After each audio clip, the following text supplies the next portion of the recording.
One tequila. What? Yeah, bro. Two tequila. What? I mean, technically, yesterday was 316 day, so it was 316 day, Yeah. and I didn't go that hard yesterday. I was chilling. Now Thursday and Friday. So On I a woke Thursday, up from my nap yesterday, so I was good. I could drink a little bit. Hey, what were you about to say, brother? I was gonna say I just smoked yesterday, and that was good enough for me. Yeah, Oh, man. Yeah, hey, it was a shocker for me too. we love that for you. Yeah, We're here for you, brother. Been a while. I do have a opening question for everybody. Let's see. After seeing Jordan Grace in the Royal Rumble and the announcement of a current WWE talent at indie events during WrestleMania weekend, what other collaborations would you like to see in the future? I say and Carmelo Hayes. That'd be tough. That'd be dope. That'd be really dope, actually. See? That'd be nice. I would love to see that as well. Say some fire shit, did y'all? Oh no! I had all the belief in you, brother, because you are a fire ass nigga. You a genius. You a genius. I'm glad a poet know it. Yes, sir. Shoot, personally, I would like to see, like you said, Ashe. I feel like the Street Profits would be dope at Ashe. Like the whole do like in that small like compound low, you know what I mean? Like I think that would be tough. I would to piggyback off that, I would put not only the Street Profits, but I'll have Bobby Lashley go as well. Oh man, Big Bob. Look, and since my bad to cut you off, and no, you good. If the Street Profits go over to I say, they ain't gotta go with the original theme, the WWF theme. They don't come out to Nardo Wick. Who won't smoke with us? Who won't smoke with us? That'll be hard. That'd be tough. And look, we've already seen firsthand, like little kids love Bobby Lashley. They do. They love Bobby Lashley. The kids love him, man. It's all good. My homeboy, my dude from high school, met him the other day. Really? Got a picture. Yeah, got a picture of him and everything. I was like, oh, look at him being in Indianapolis or Indiana, wherever the hell my man said. What the hell they got going on in Indianapolis? I don't know the answer to that question, my brother. I was gonna say, did they got a show coming up? Oh, you know, they must. You know what? Indianapolis must be trying to get that bid in to get WrestleMania to come for next year. Shit, they were like, man, we like this money that we got from the NBA. Let's keep this shit rolling. What's next? WrestleMania. See this face? I do see it. I do see it. This is my face. WrestleMania gonna be that idea. On that note, on that note, let's start the show. And I apologize in advance. This transition is going to be nasty.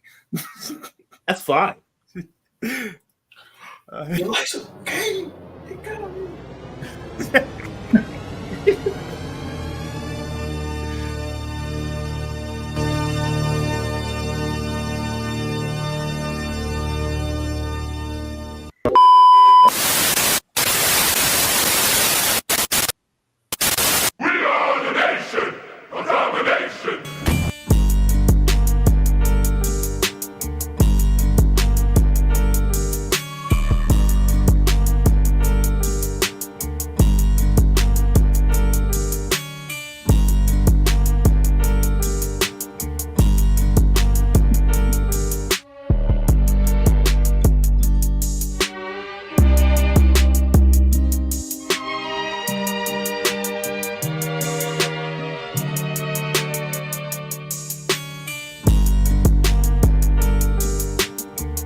Snap, we got graphics. Hey, look at us. Yes, come on. The new aesthetic. You know, the growth. We've done it, boys. We can finally retire. We out of here. We can call it a day. I would like to welcome you to the last episode of the BGW podcast. The finale. And you know, if you really think about it, it goes wonderful to be the last BGW champion. So you know what? This could be the last episode. Go ahead and throw this over my shoulder. Yes, sir. Brother Mac, what's up, baby? How you doing, man? Nolo, what's going on? I'm well rested. It's good. I'm glad you got to I sleep bet. in this week. Yeah. Hey, we love it. We love to see it, man. We happy that you got some sleep in. You did your thing and whatnot. Mm-hmm. Good rest. Good. Welcome everybody to volume. What number are we on? 158. 158.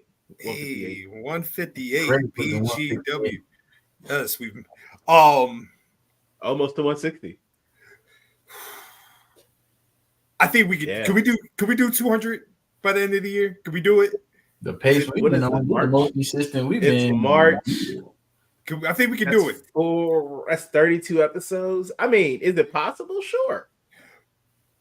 I feel like we can get to 200 by December and we'd be good. Oh, we just hang it up? Yeah, we just call it a day. Hey, man, we'll see what's up. We'll see how we feel. We'll see how we feel. Trying to hit him with that Aaron Donald right now. Yeah, just be like, yo, defensive player of the year full times. Hey, look.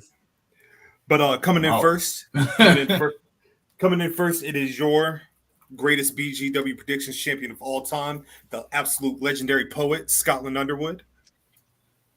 Coming in second, it is your boy, Holster, Nolo Green. Coming in third, we'll always get the You last got it. word. You know what I'm saying? There's always Strap and one that loves a good nap. One that's never late for the party. Might sleep in it. But D-Mac, motherfucking party. Come on, man. Hey. Welcome everybody. Welcome. Chaz, he will be joining us a little later. He's currently at some point. Yeah, he is boo loving right now. The essentials. He is. Yeah. Hey man, you know this is date night for my man's. Oh yeah, no, that's way more Date important. night. Way more important. It'll pop out eventually. You gotta do what you gotta do. But welcome everybody. As you see, like I said, we got new graphics, trying something different. I personally don't like all this like changing I gotta do. Like, you know what I mean? Like somebody leaves, somebody's gotta let me know because then I gotta switch the camera because then it's just gonna be, just to show everybody. You see, like this not a good look. That's not a good look. Hey, this is called we just gotta use our communication skills. That's all. We straight. We got this. You know, we could like on air just be like, hey, I'm leaving real quick. Boom. Out. Yeah. You know what I mean? Simple. I mean, are we really that professional not to? We've never been professional, so why start now? Why start now? Why start? Important news. I just found this out today. We will no longer be on Google Podcast. What? Really? Yeah, Google Podcast is now folding. They will no longer have a podcast on Google. So if you, for whatever reason, listen to us on Google Podcasts, don't, because it won't be out there no more. You're going to have to find a new way. Go to another DSP, baby. There's many of them. Yeah. And which, once again, is an end of an era because I was actively trying to figure out ways that we can get the Apple Podcast, Google Podcast, and now this shit drops. So, dead in the water, man. Dead in the water. It's over. Yeah. Dog, I've been told you that intro is dead. This intro is dead. It was a long time. Hey, we have to do it, what, 150 episodes? Yeah, man. Take the L out of level. It's over, brother. Damn. Over. Damn. This all good. But of course, you can find us on Apple Podcasts. You can find us on Spotify. We're still on Pandora. We're on Stitcher. Are we even on Stitcher Radio anymore? Is that even still a thing? I don't know. I gotta find out. I gotta find out. But you know who does? Wherever you find your podcast, yes. That's where we at. And shout out to Pod Dealers. Yeah, shout out to that's us. That's us.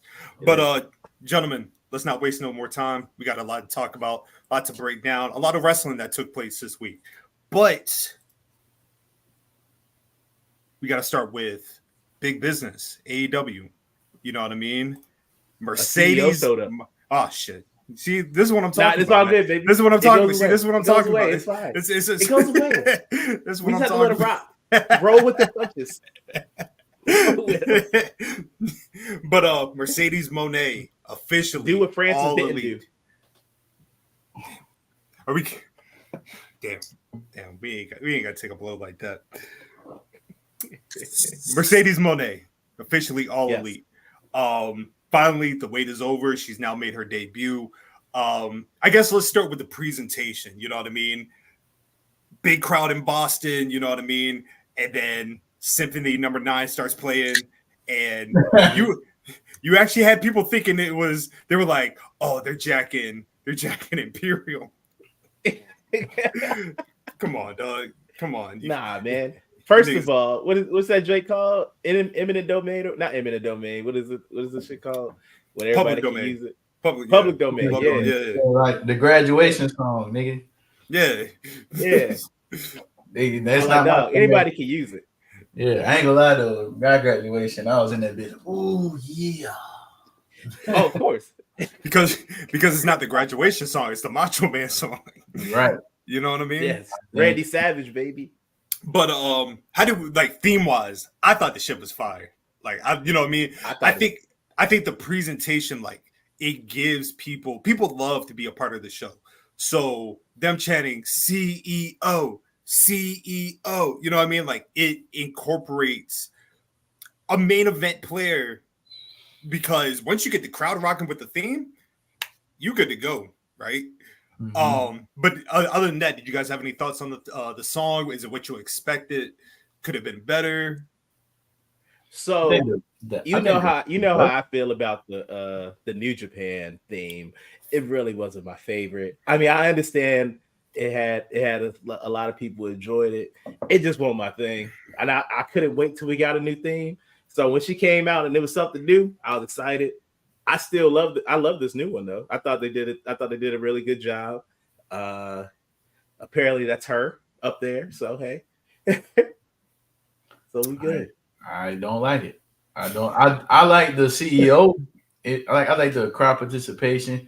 And I won't say it was forced, but it was definitely needed. Especially, it wasn't used before. You know, in any of her other, tenures in wrestling. Like she didn't have a call and response theme at WWE nor at New Japan or any other promotion that she was at. So it was new and fresh and something that she need to have at AEW to make a splash at a new big company. But far as just the production of the song, I think they should come with a different type of beat, because all her beats before of a slam, and even the one that people don't like at New Japan, that song was like fire. Do you think it's a case of? Do you think it's a case like the theme doesn't fit her? Is that what you think it is? I think it does fit, and I'm not going to say, and I'm trying to stay away from saying it's been forced, because I don't think it was forced. Like, but it is a trend going on in wrestling. Wrestling, like any other, sport, is a copycat league. And when you have somebody, that's having success with crowd participation type songs, you can see where somebody could get an idea of having that. And I'm saying that it haven't happened before, she done it. I mean, obviously because she's doing it, but it just seemed like now is more of like everybody want a song where they have more like crowd participation in it, like the Seth Rollins theme. That was more of an organic thing. There's no words in it, but people just humming the words. Chris Jericho theme when he first got to AEW, it wasn't forced. It was just people saying the words. Cody's. So like with her having the CEO chance, I think that was fire. It was flames, but just the beat, I just don't like the beat for some reason. It's not sitting well in my ears. But the overall presentation, I think, is fire. She looked incredible. Dope. She did. Yeah, she looked incredible. Like, I think, and she looked so happy. Well, yeah, man. Yeah, you know what I mean? Like, she looks so happy, bro. That's what we love to see. You know what I mean? She does look free. You know what I mean? And I think the important thing is, like, she had to. It had to be done in Boston. Like I feel like she would have got a pop anywhere else, but it was just the fact it was her hometown. You know what I mean? Like she got to speak from the heart. You know what I mean? And like I said, it's a proven formula because, like I said, it works with Punk all the time. I feel like that now opens up a market in AEW with Boston being a top market now that they have a, you know what I mean? That they can go to the TD Garden with Mercedes and make a killing. Promo. What did we think what she was saying? You know what I mean? She was talking about the global revolution of the women's division, and you know what I mean, like unfinished business. You know what I mean? Now, it should be noted some people were upset because allegedly, or no, not even allegedly, she did an interview where she said she will make her way eventually back to WWE. People got upset. I look at that as just being aware, honest. You know. Honest with yourself. You know what I mean? Like, I didn't get why people took that as like such a negative thing. Like, why wouldn't she? Like, I feel like more wrestlers need to come out and say, like, you know what I mean? Like, yeah, my goal is to get to XYZ eventually, but who knows? A year from now, her opinion could completely change. She could see herself as an AEW lifer. But promo wise, what did we think about the first introduction? I thought it was perfect, personally. Yeah, I liked it. It was it was heartfelt. It was heartfelt. You seemed like it was a lot of truth to it. It was a lot of her, realistically. Like, it wasn't anything fabricated, and you could tell that she meant it. The only thing I'm just confused about, and I just not confused, but I can't wait to see is what does she actually mean about this global revolution for women's wrestling? Because I already thought that we saw it. We see it now. Like, we had the first, women's main event at WrestleMania, where she was a part of. Had two black women at that. You get what I'm saying? So, as far as like the global revolution, maybe she's talking about, like with New Japan's and everything like that. But I thought they was pretty much spearheaded that like a long time ago by having, such depth in their women's rosters before, and then WWE, the bigger company, kind of adopted it. So, but if she has something bigger in mind, I can't wait to see it. I can't wait to see it. I think an argument could be made about AEW's. They're like, yeah, they got the like star, wrestlers from Japan and everything like that for the women's division, which are great. You know what I mean? Like, we just had a match with Willow in big ratings Rio in the building. You know what I mean?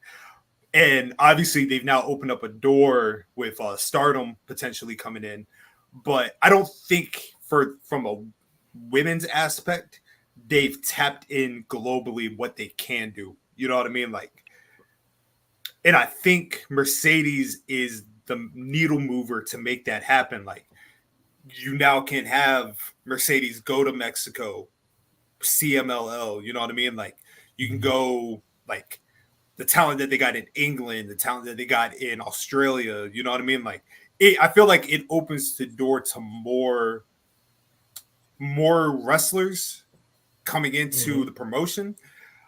But I also feel at the same time, AEW has failed terribly to keep the momentum of their women's division like at a focal point.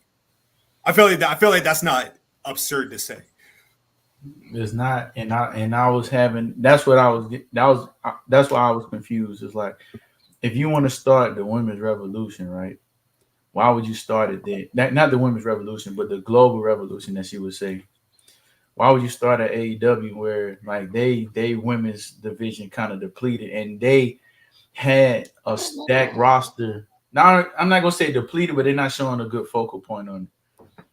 But they had a stacked roster that they can build homegrown talent off of, a la, like Britt Baker, doggone,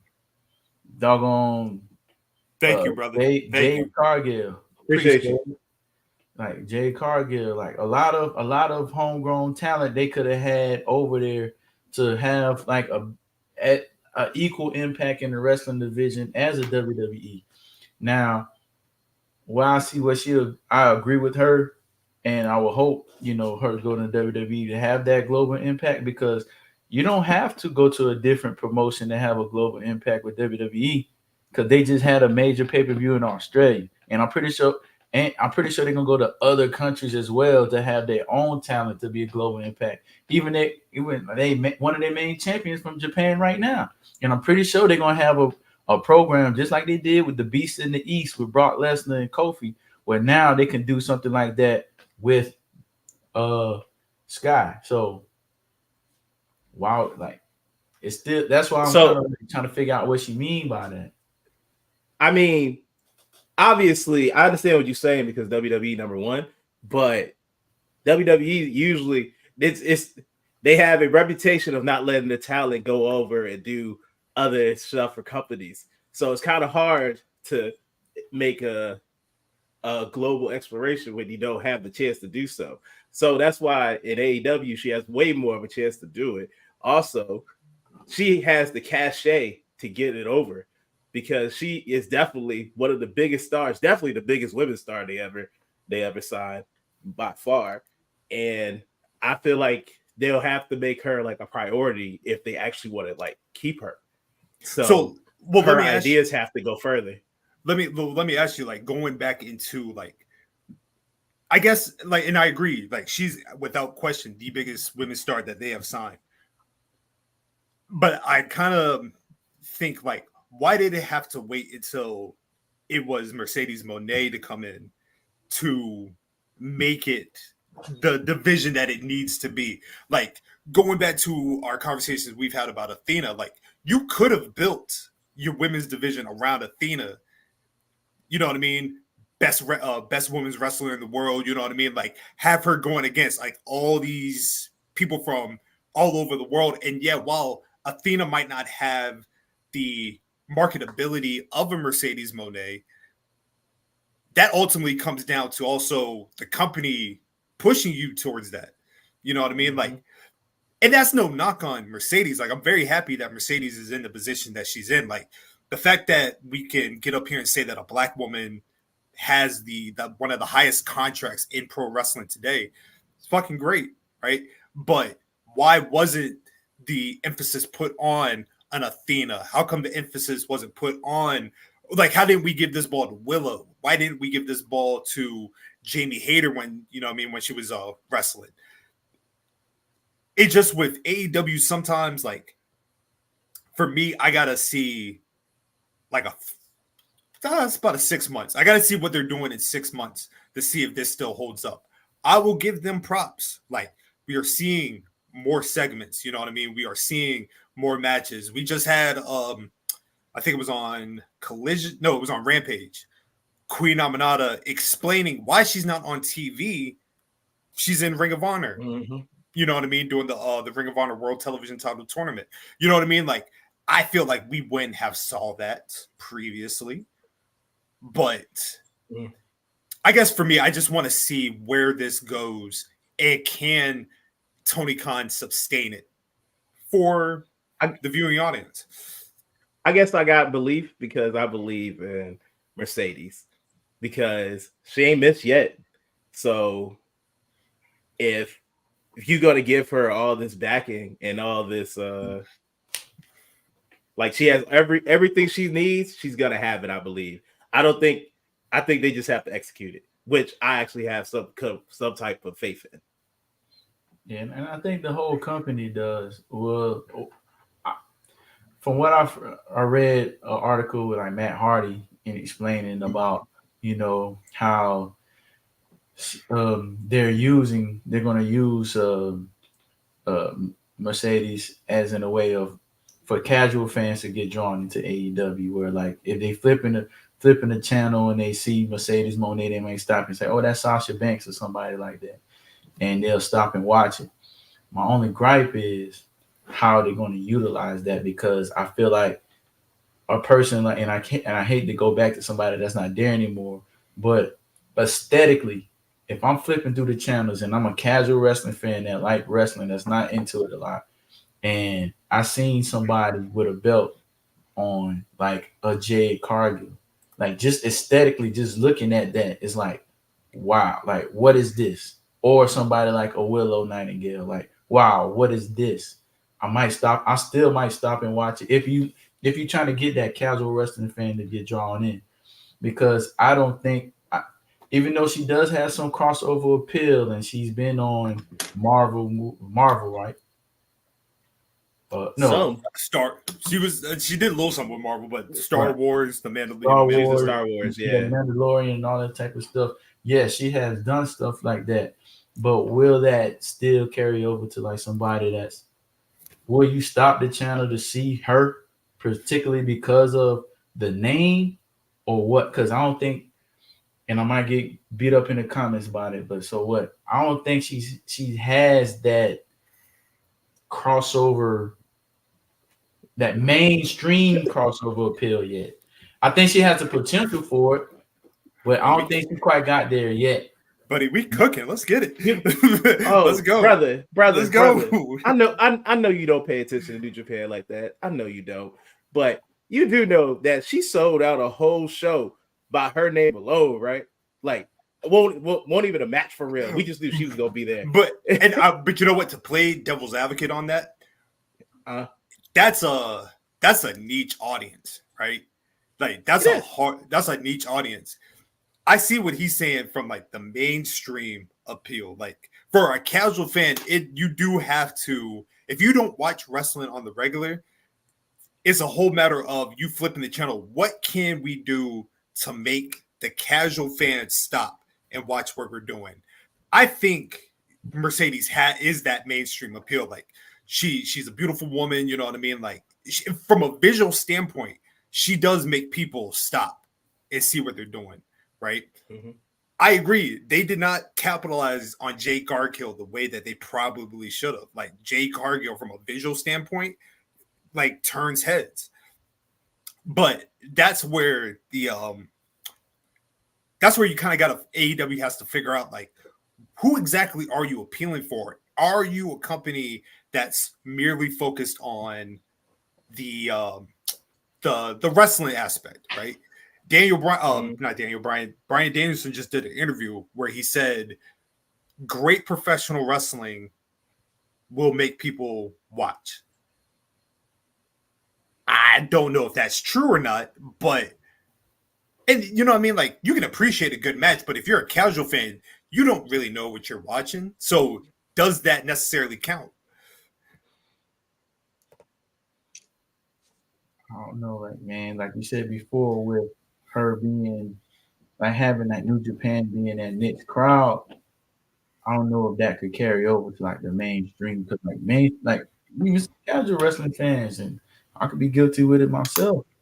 I check on it on New Japan now, but if I was like before, like meeting y'all and everything like that, I'll probably catch it on like a night where I'm not watching anything and trying to see what's going on and stuff like that. But those wrestling fans, like Japan wrestling fans, are like way different. They on everything. I'm talking about American American American mainstream is way different from Japan crossover. They into a lot of different stuff. But hey, man, I'm glad you got a chance to. You know what? I'm also going to do. It. Yeah, I'm turning this shit off. I'll figure it out next week. You know it? Yeah, I'm very annoyed. No, I'm very. I'll figure it out next week. But yeah, thanks for tapping in, Russell, man. Much love, bro. Much love. Shout out to Russell. Yeah. So she does the promo, right? She does the promo, and you know she talks about like Willow and everything like that, which I know for Nolo that was probably an exciting moment because Nolo getting that shine, or Willow getting that shine. Hey, anytime she's in the spotlight, bring a smile to my face. You know exactly who's gonna lose that match. That's not the point. That's not the point. Hey, actually, you know what? She was in the main event of the show. I was gonna say I don't want to disrespect Willow because she looking like she about to get a TBS title run. So I'm excited for her. Yeah, my baby about to get beat up. She about to get jumped. Yeah. Yeah, she gets jumped a lot. She does. You know what is? She's on. She's done the saving a few times. She is. A few times now. You know who she is, dog. She is Princess Peach. Always got to get saved. Don't be. Hey, yo. First of all, hey. We've already had this discussion. Princess Peach is one of the most toxic video game characters of all time. No, she is, but does she not always? Nobody gets kidnapped on purpose that many times. Nobody needs to get jumped as many times as Willow does. Willow be getting stomped out. Hey, she be coming out to save people though. Don't act like she don't be doing the saving. And look, every person that she never saved nobody. And look how every person that she saved turned on her. I mean, that is the trend. That is the trend is looking to continue. What was it? We had Ruby Soho first. Ruby Soho, Sky Blue, and now Chris. Now it's about to be Chris Statlander. Man, that is. Hey, she trusted the wrong people, bro. That's all I can tell you.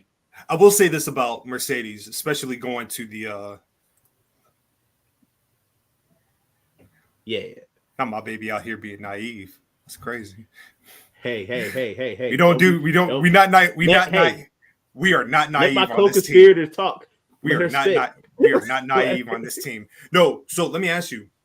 When Mercedes came out to save Willow, did it feel like there was an aura shift? So the argument right now on with like the WrestleMania side is that The Rock has completely taken away from Cody, from Roman, from Seth. Is that how it felt when Mercedes came out to save Willow? Like, did it just feel like, man, she looks like a bigger star than everybody in the ring combined? Oh, if you put it that way, yes. Then there's levels to this. And it's not her fault. That's all. Yeah, I mean, I don't really see it like it's a negative thing. No. Yeah, no. Wait, you think the Rock shit is a negative? No. Who? Oh, me? okay. Yeah. No. Okay. I like The Rock. We'll get there. I like Hollywood Rock. I know we're gonna get there. It's fine. We'll get there. So obviously, now that the first week is done, she'll be in Toronto for her second appearance.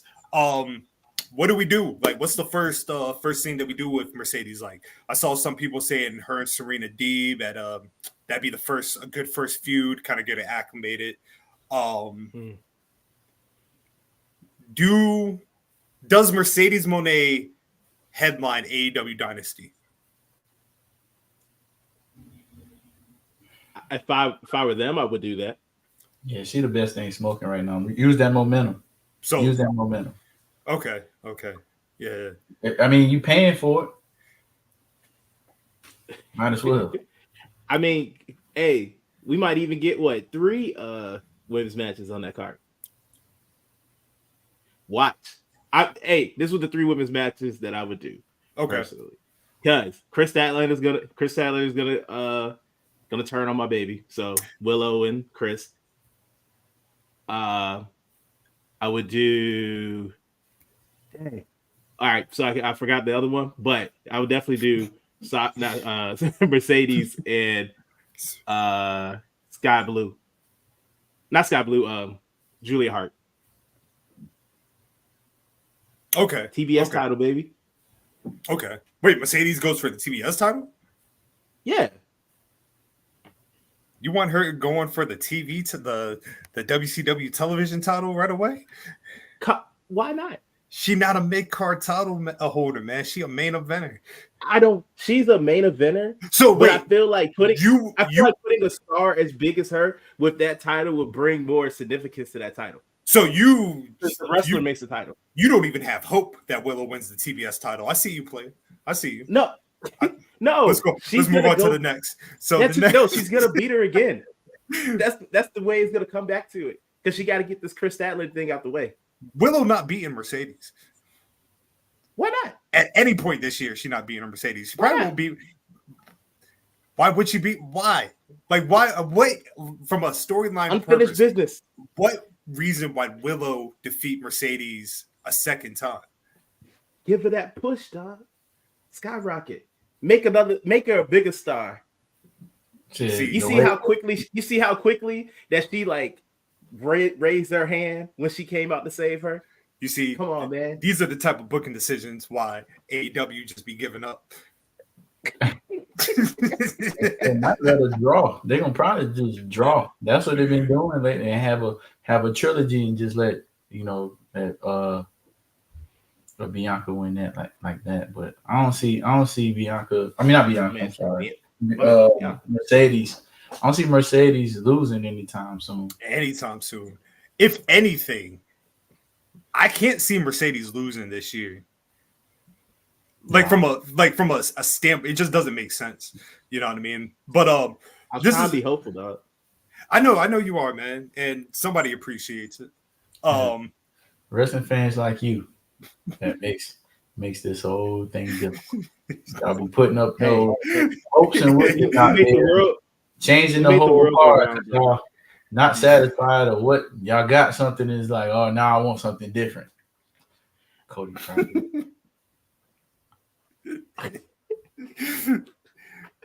don't appreciate this. That was wild though. That was wild.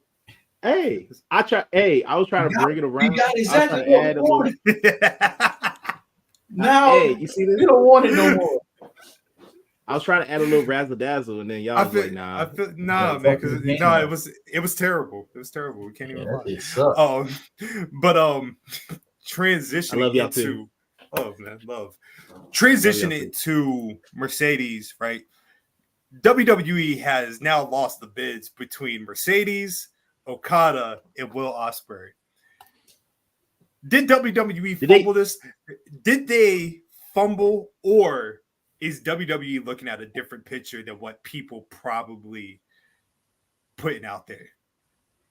The latter.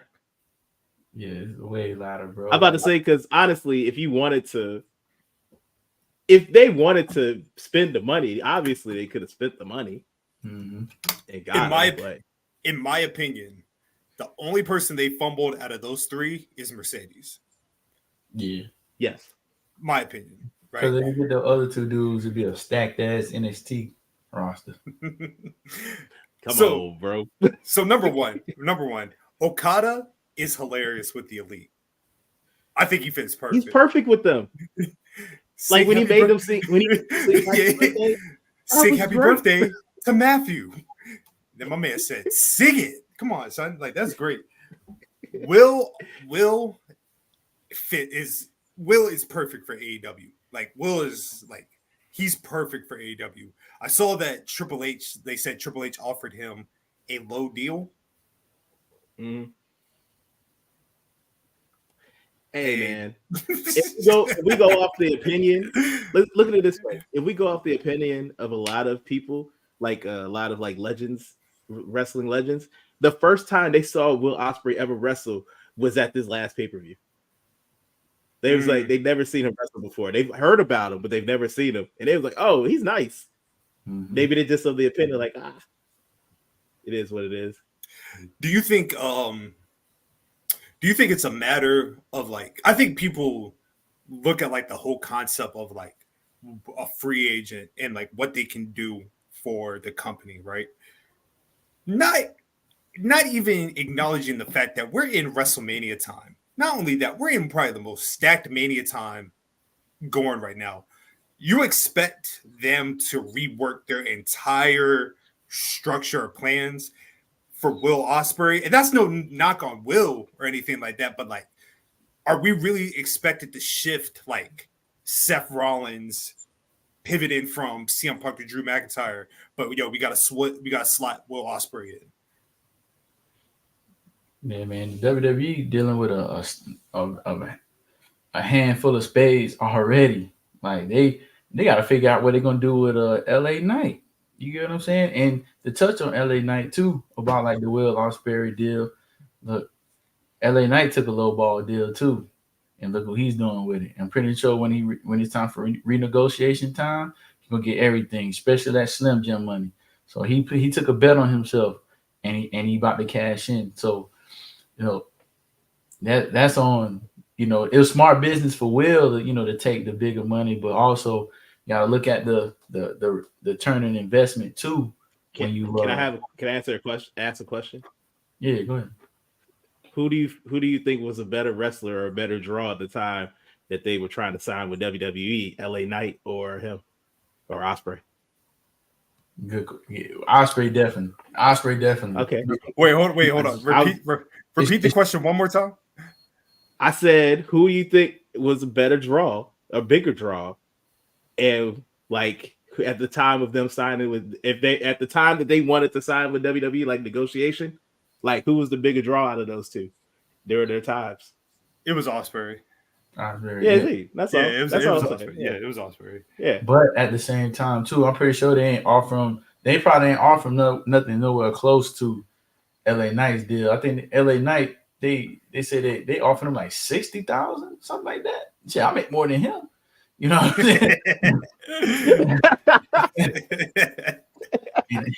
And I don't wear no Timberlands and you know what I'm saying, Jordan type boots and beat people up. But at the same time, he took a bet on himself and did it. And I'm pretty sure that they probably offered him up to the higher 100,000s or whatever. And I don't know what AEW offered him, but you know, you gotta look at it on both ends, and you know, the millions and millions, and see where WWE's at. I seen another post, probably the same company. I seen the article with Matt Hardy. They were saying, you know, WWE they fumbled on Ospreay, you know, everybody else, but it's having the most most sold out shows, the most money generated, the most everything.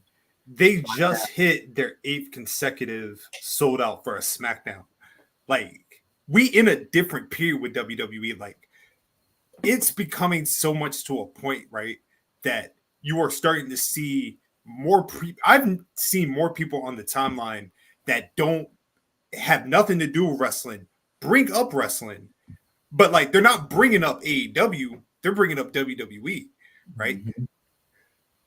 I will say when it comes to Will, I think he is in the perfect place because obviously he has a Wembley spot saved up for him. I'm pretty sure they will book all in around Will potentially winning the AEW World Title, right? I saw somebody even say he is the big baby face that AEW has been needing for a long time.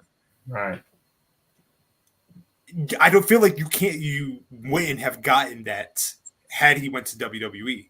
He would have been a great player. You know what I mean? Like, he would have been good. You know what I mean? Like, right in that upper echelon. You know what I mean? Like, every once in a while, he would be AJ. He would be AJ Styles when he came in. Exactly. And look at the whole landscape of WWE right now. Look at it in 2017. I think 2017 would have probably been that era, like right before COVID. If Will would have came in right then, he'd have been a big star in WWE. But right now, with everything going, way different than he sucked. Yo, he's so much better now. There's a totally different person. I'm not saying the 2017 Will. I'm saying the Will now in that era. Oh no, that would have been crazy. Yeah, that would be okay. Crazy. Yeah, let me clarify that. I now understand. I was about to be like, no. I mean, I watched some of his. Y'all put me on the game when we was doing the show at your old apartment. Y'all put me on him. I definitely checked them out. I'm not like totally oblivious to him, but I'm saying like the person now in that era would have been great because of how WWE was kind of manufactured. There was more driven to in-ring performances. They were doing cruiserweight challenges. They were doing the Mae Young challenge, everything like that. I think they're gonna make that turn right after WrestleMania when they have somebody like Cody as the champion, to where like it's gonna be that perfect fusion of top wrestling stars. You build around storylines and then in ring. A little bit after Cody goes after this run, I think that's when they're gonna pick up the momentum more. So, you know, being more available for somebody like Will and everybody else to come in, because how the landscape gonna be. Like they say, wrestling is cool now. So now that you got the eyes on them, now you gotta have a better in-ring product on it. Not saying that it's trash now, because it's not, but WWE playing a smart game, the long game. Okay, we see them out there, let them cook. Let them build this stuff up at AEW. Just like they did with MJF. Let them build this stuff up over there. Not saying I don't know if they picked him up or not, but this would be a good time for WWE to pick up somebody like MJF and Will after Cody. I was cool with Will. I don't need MJF. I got a theory, right? I got a theory. Have you noticed AEW has gotten drastically better since MJF has been off the TV? Because he was dragging it down, right? When does the conversation finally start that MJF is not who the Caucasian fan base make him out to be, right? I absolutely am not going to take away from like the mic skills per se of MJF, right? Obviously the kid can talk, right? Mm-hmm. But that whole dynamic, like that whole final run, the last few months of him as AEW champion was some of the worst television AEW was putting out, right? The thing that was carrying AEW at that time was the Swerve and Hangman feud.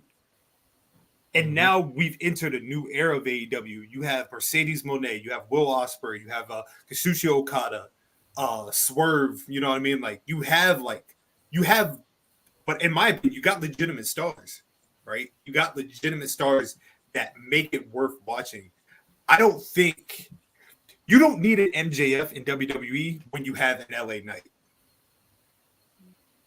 You don't need an MJF in WWE unless you teaming him with The Miz. What do we want? You want The Miz and Logan Paul together? That's basically MJF.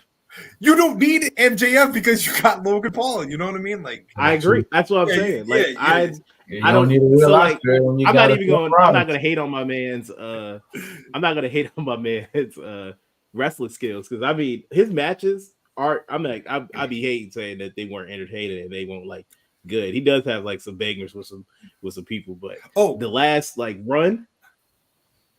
Sidebar. I didn't care. Sidebar. Are we getting a DMAC boxing corner tonight? Yeah, we can touch on it. There's a lot of crazy shit going on. Yes, sir. That's all I need. That's all I need to know. That's all I need to know. I just need to add it. That's when I can put my feet up. Yes, sir. But going back just to finish out the conversation about whether WWE fumbled Mercedes, Okada, or Ospreay, I think when it comes down to it, and I love the aspect of like what free agency can do for somebody. You know what I mean? Like, I love the idea. I know some people consider it like fantasy booking. I don't look at it like that. Some people run their course in a promotion, right? If the promotion is not doing anything to make it seem like they have any interest or they're not doing anything for you. Like I saw, shout out to the Ringside Club, the episode we did last week, but they were talking about Ricochet going to AEW. That'd be terrible. And not even on my usual hate, right? It is merely like, why would you hire Ricochet when he's done absolutely nothing to make you want to be like, yo, we need to steal that kid from WWE. Yeah, man, I don't get it, bro. Like, to be honest with you, and I like Ricochet. I like Ricochet a lot. But at that spot that he's in, easily plug and play. Easily plug and play.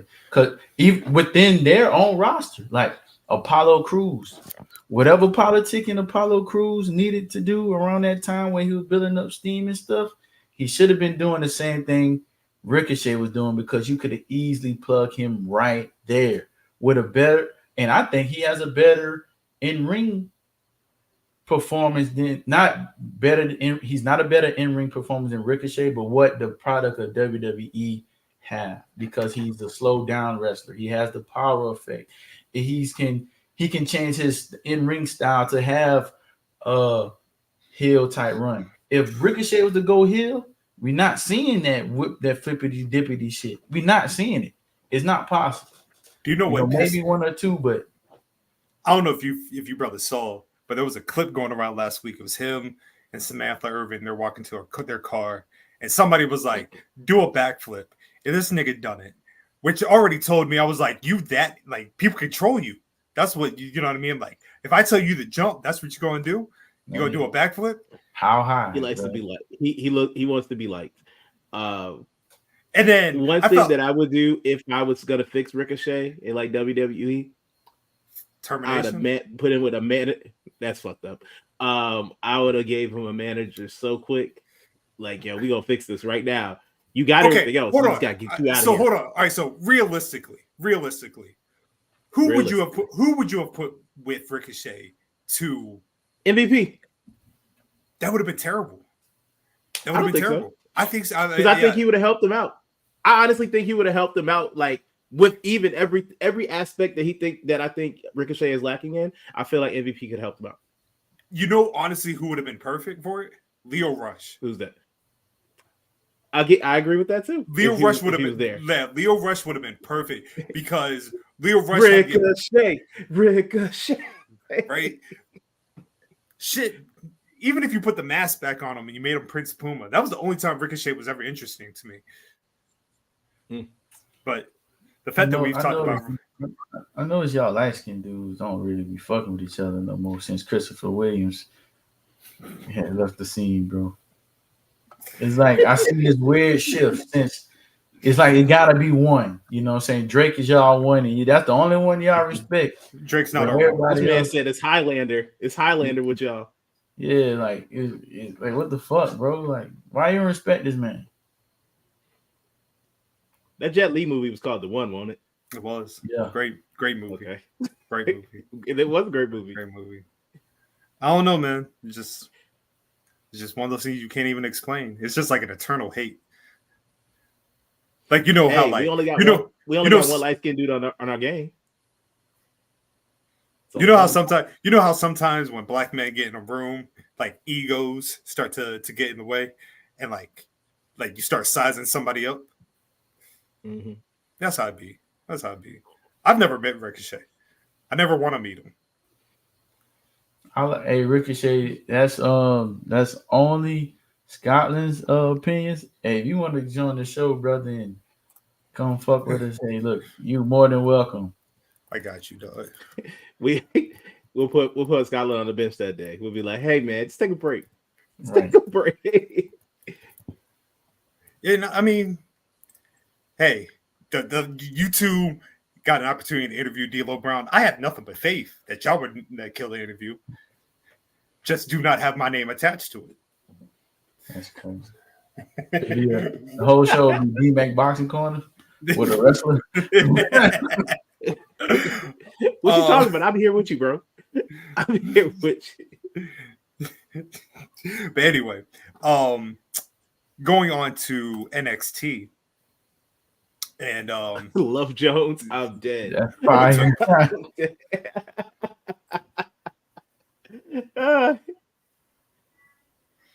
Y'all interview Ricochet and I interview Samantha. See, that's not a fair trade. That's why she's the one. That's why she's trade at all. That's why she's the one. My baby know. Trade. She know me. Nah. She know me. D-Mac and Chaz got that way. I'll be with Scotland. but Love Jones interview that nigga by himself.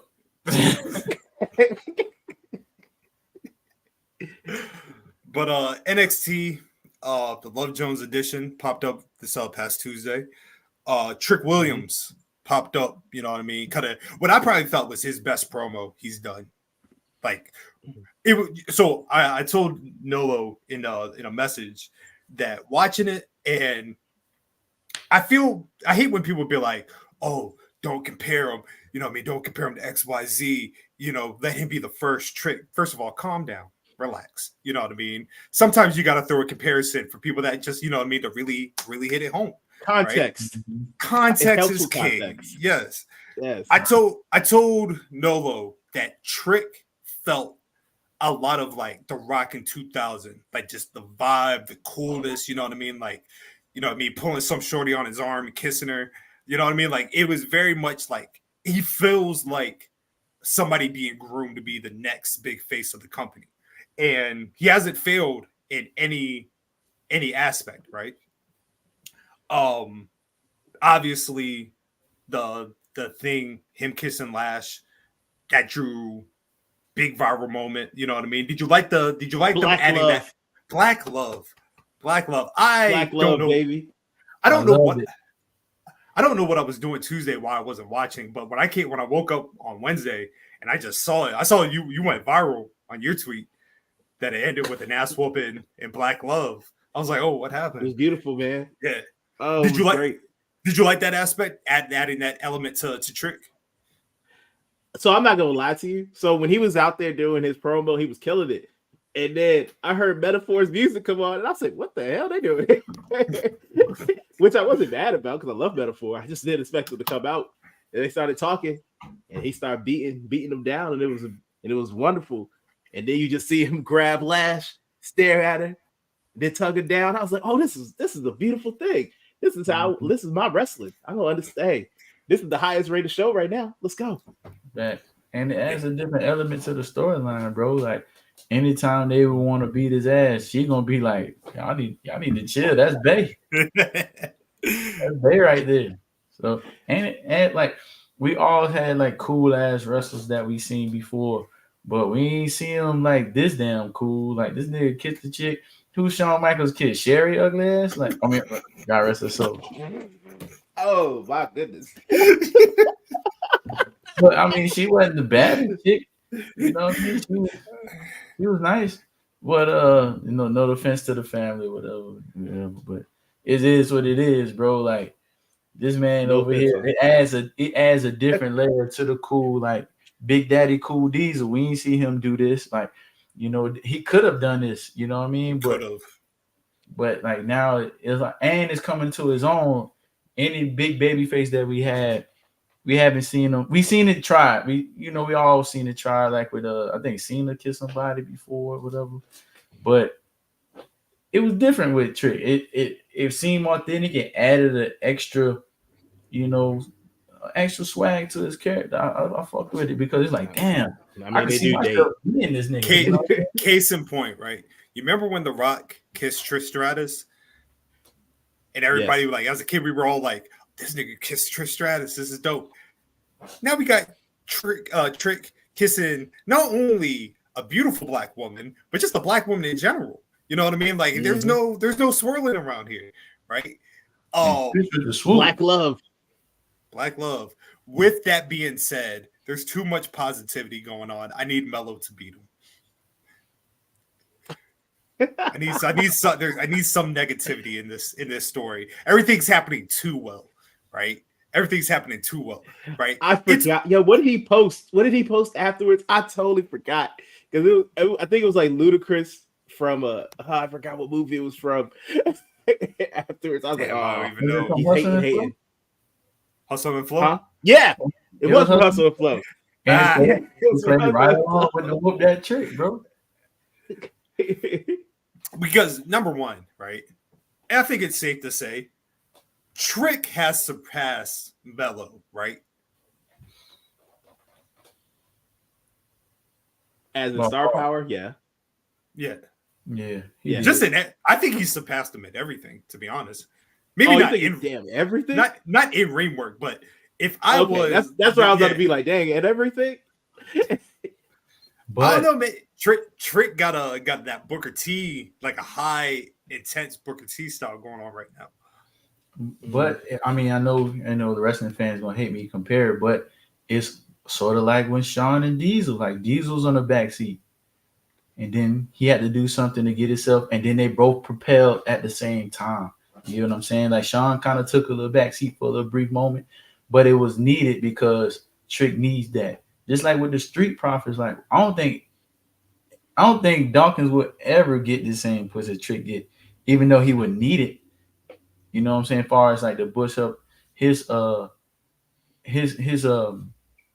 power in the company, but it's an organic feeling. It's a good way to push two people that was closer together when they had a quote unquote Beyonce in the group, being Carmelo. But now you got two entities. Like it's almost like selling weight. Like why would you just have one sack and then you can break it down and get more money?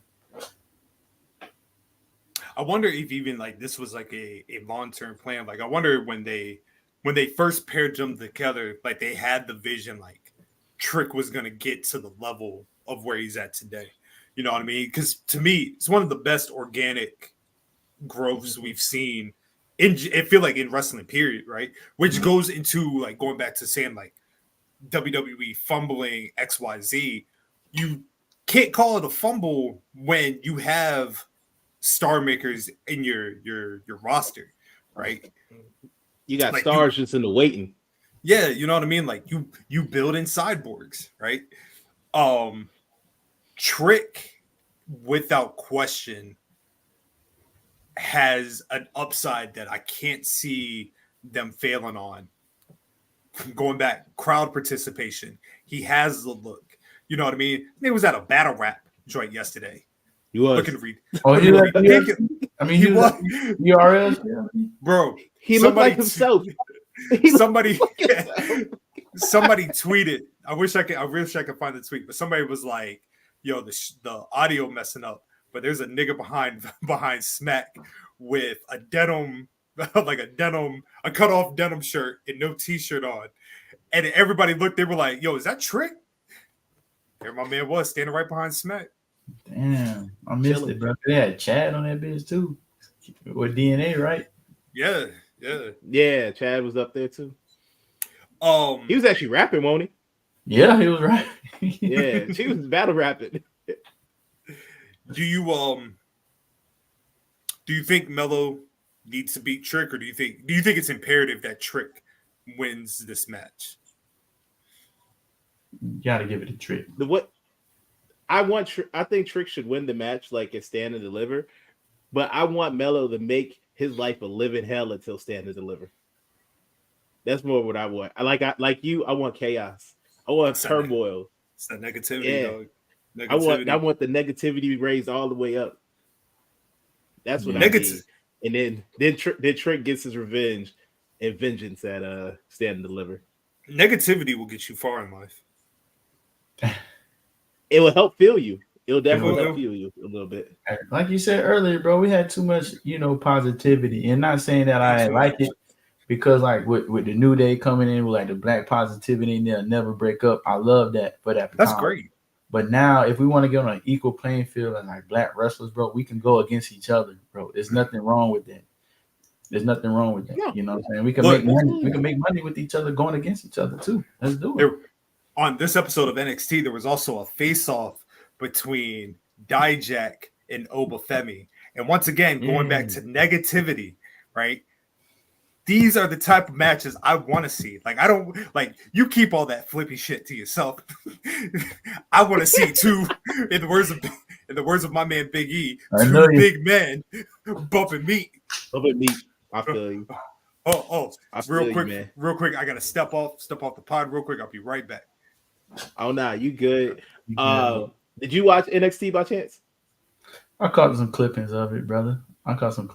Did you see the joint with D'Angelo and Ilya? Like the cutaway that they had, little scene they had? No, I didn't catch that part. Oh, okay. So basically he showed up. Ilya shows up to the shop that he was at, and then they basically jump him and put him in the trunk. And they drive him off to like where they usually like throw people off into the river and stuff, but he ain't throw him into the river. They just had a conversation. And I just really enjoy like them doing like these cinematic scenes. Like they don't always have to be in the arena. They ain't got to be at the Performance Center. They ain't got to be in the NXT parking lot where terrible things happen all the time. Like go off in like different locations and still be able to tell a story, because them just having that interaction there, I feel like helps their story even more and gets me more like involved and caring about their match at Stand and Deliver. Trick and Melo is the match I care most about, but Ilya and D'Angelo is also, I feel like it's going to be a really good one as well. Oh, you like it? I'm not with it, man. I'm not with it. Dang, you like it? I'm not with it. I love it. I like D'Angelo. That's my guy. Yeah, cool. Hey, he cool. You know what I mean? Like, no, you know what it is with Tony D'Angelo? It's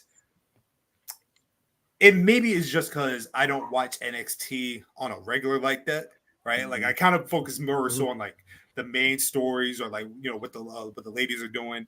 But D'Angelo, this just feels like it came out of nowhere. But it hasn't. You just don't watch it. So okay. So do me this. Sell me the match. Sell me why Tony D'Angelo should have this match with Ilya Dragunov.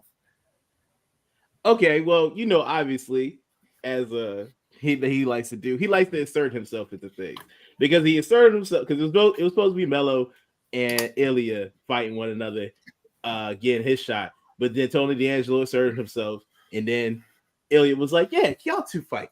So they end up fighting. You saw what happened. He brings Trick back so he could distract.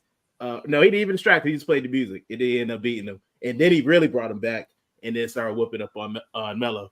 But like this whole thing, he's basically been showing like the whole family coming together. He's been adding pieces to it and basically showing like how much of a Don he is. And this is his big shot of him actually getting a title shot. And Ilya just happens to be the champion at the time. And I've enjoyed the cinematic scenes that they've had in each time because they always happen in like the little restaurant that he has.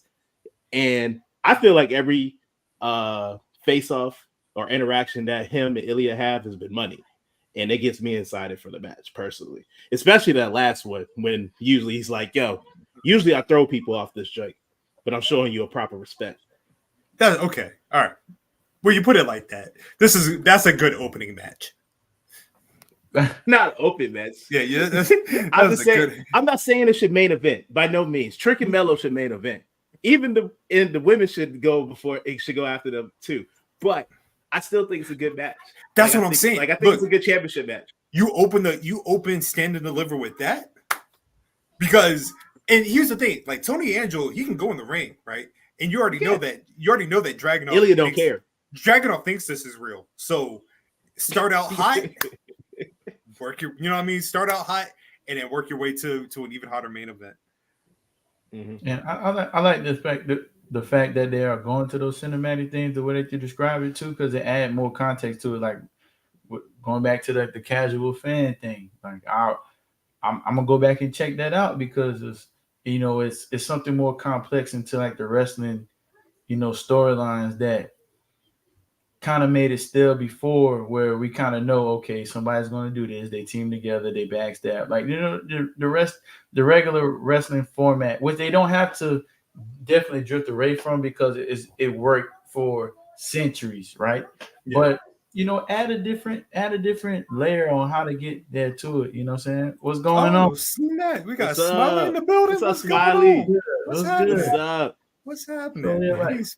Add a different element to it, to get people more drawn in and utilize the fact that they don't necessarily go city to city. So have a different backdrop for a D'Angelo where like he has a consistent place where he does his promo at, not necessarily back in his locker room, but at his restaurant. That adds a different layer to his character. You get what I'm saying? So I want to see that more into like the character development of these wrestling stars because that's definitely gonna be the future, especially when you have somebody like The Rock in there that's cinematic himself. Like that nigga's cinematic, just being himself. So if we're seeing that as being like the future of what wrestling is supposed to be, then I'm all for that type of stuff, man. And, I'm happy to see that. My nephew and Zach just burst through the door. That's enough. Like the tag team champions. Just turned up. Hey, can we talk about had a run and AJ's child? Had a run it. Yeah. You said what about AJ? I said, can we talk about AJ Lee and CM Punk's child? Oh, little Roxanne Perez. Little Roxanne. Yeah, we can. Oh man, you don't sound too excited. They doing this shit because Cora not around. They needed a. I know it probably was.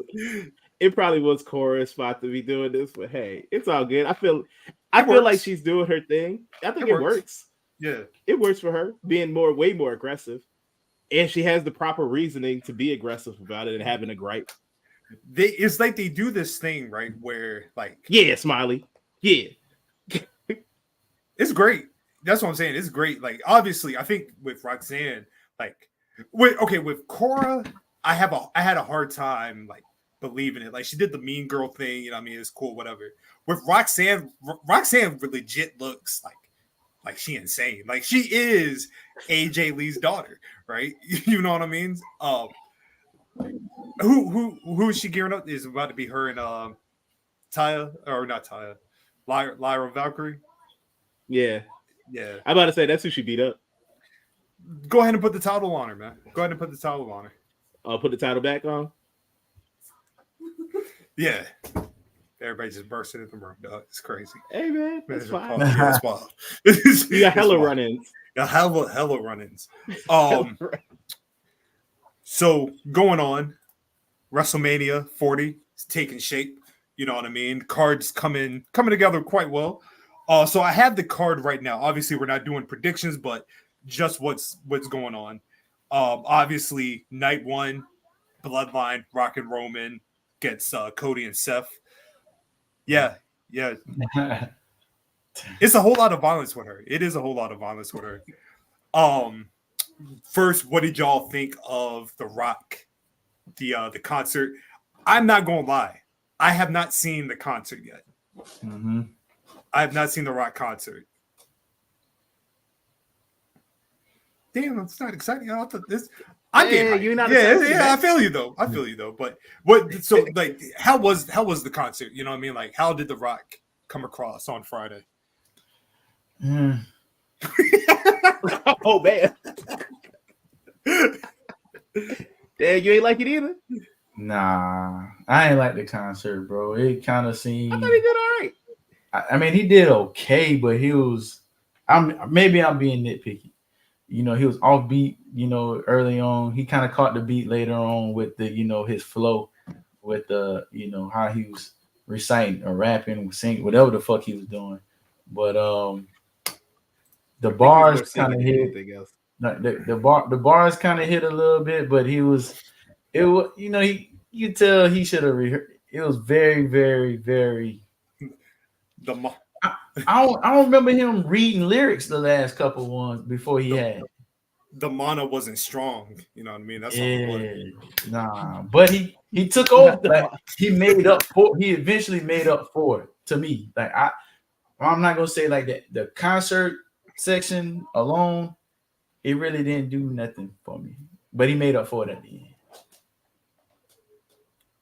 That John Morant line was cold. That shit was hard. And Memphis too. That's crazy.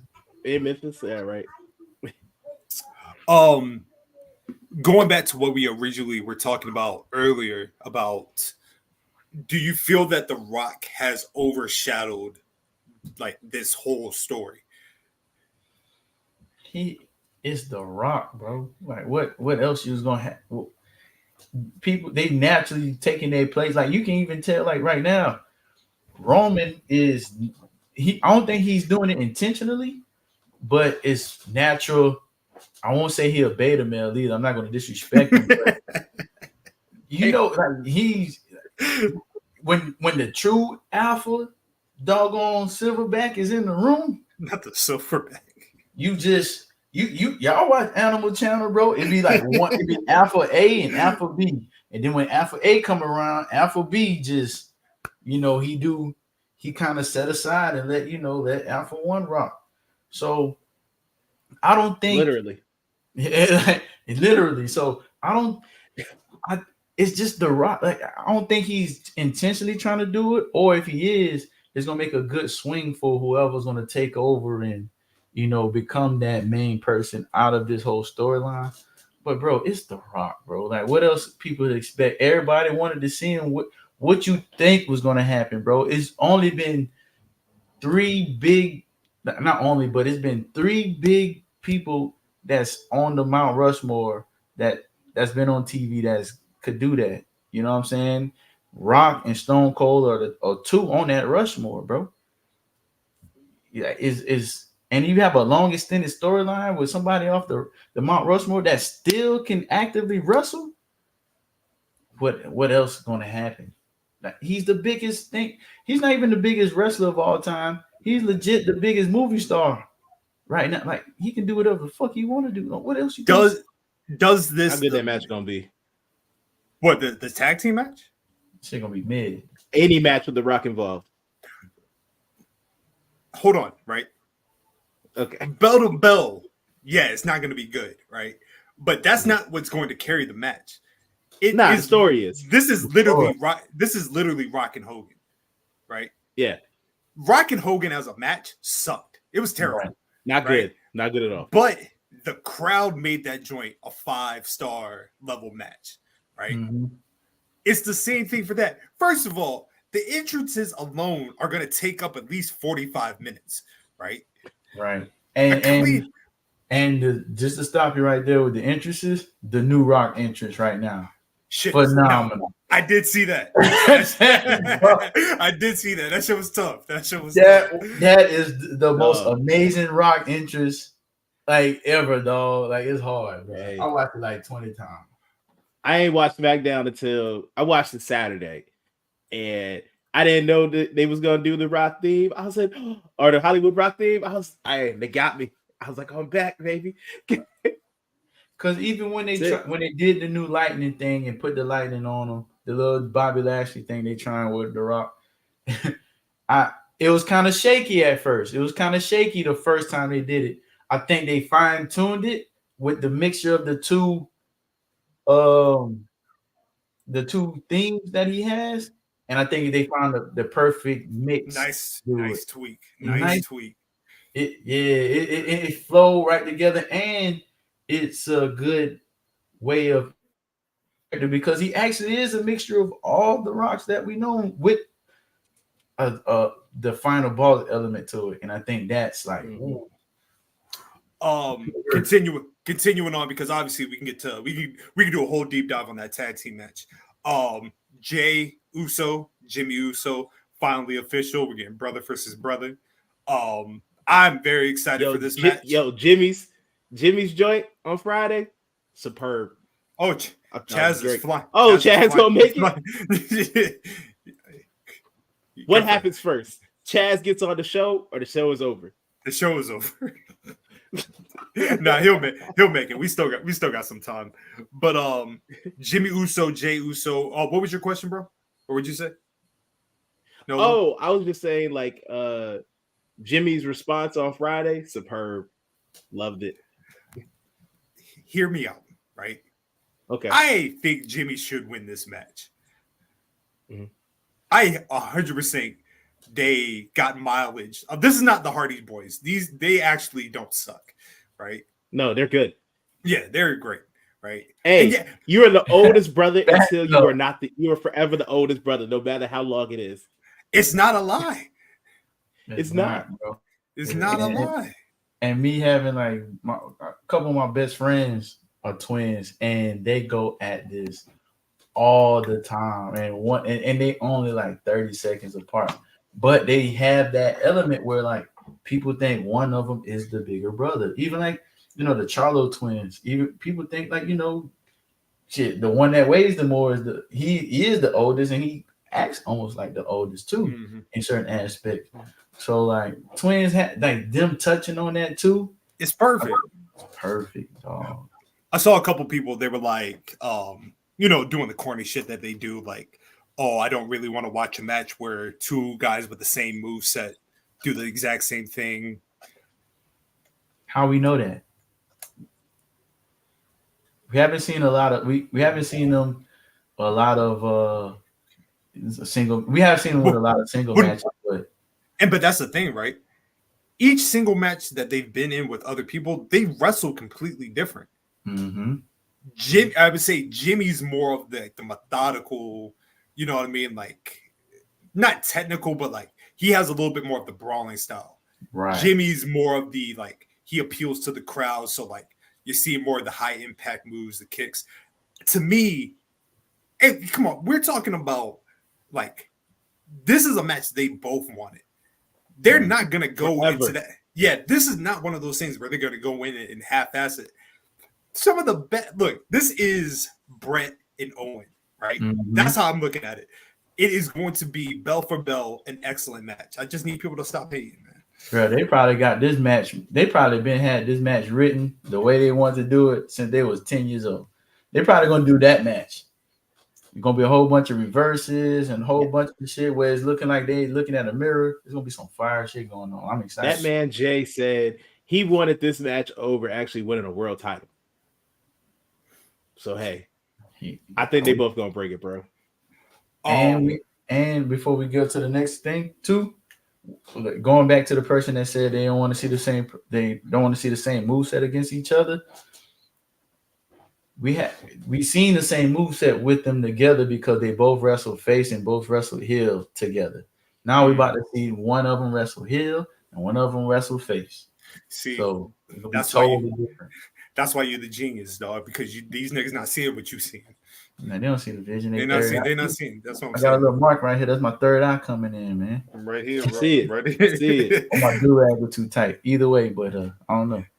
In a shocking turn of events, we now have the Intercontinental title match.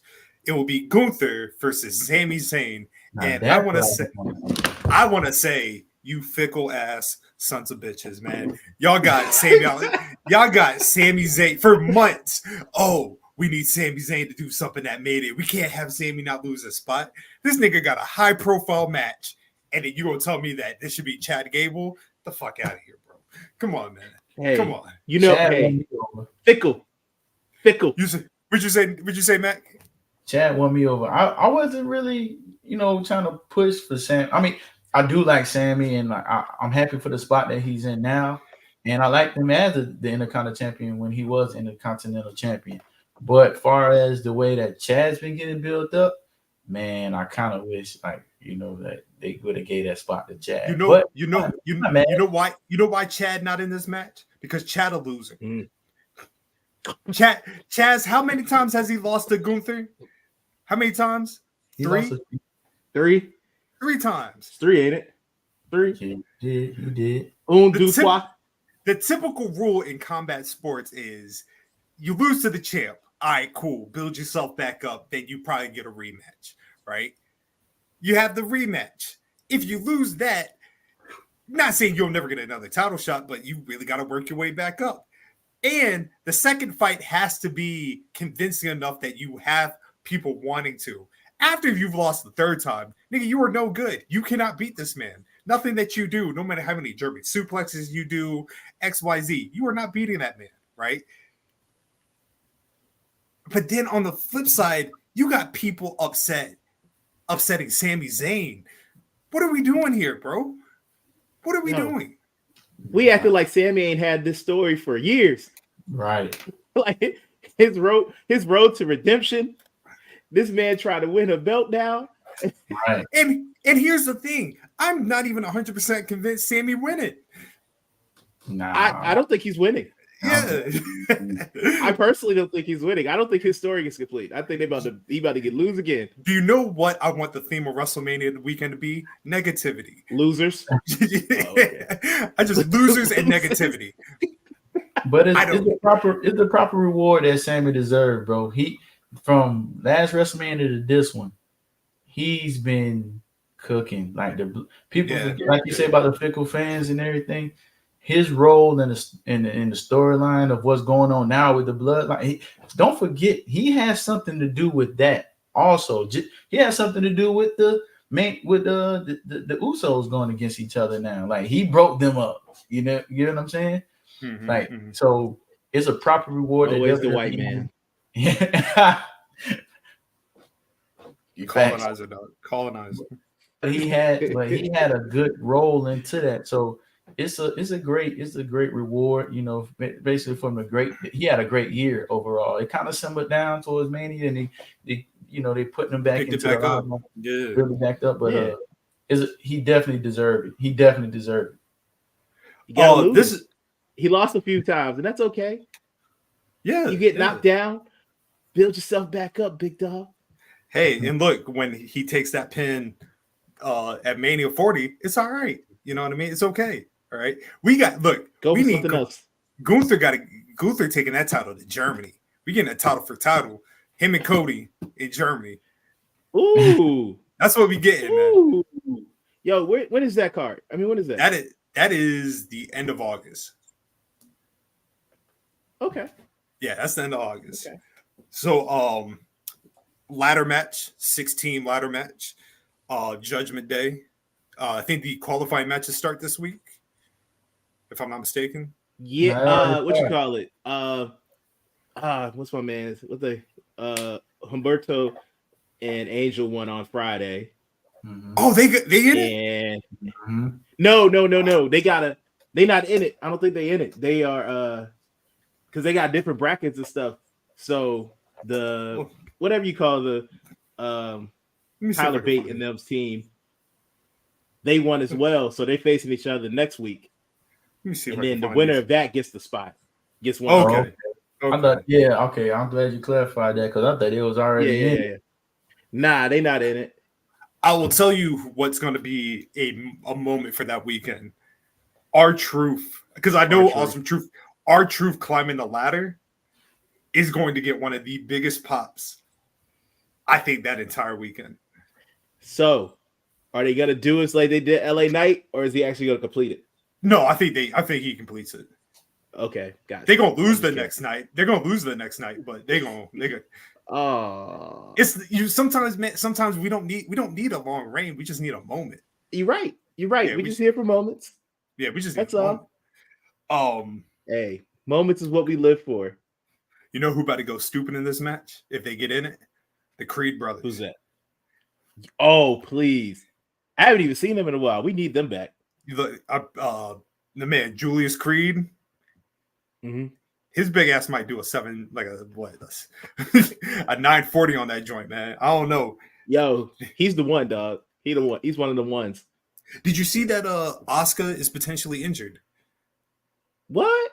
Yeah. Apparently there's talks that Dakota, like, I guess they were planning a tag team match.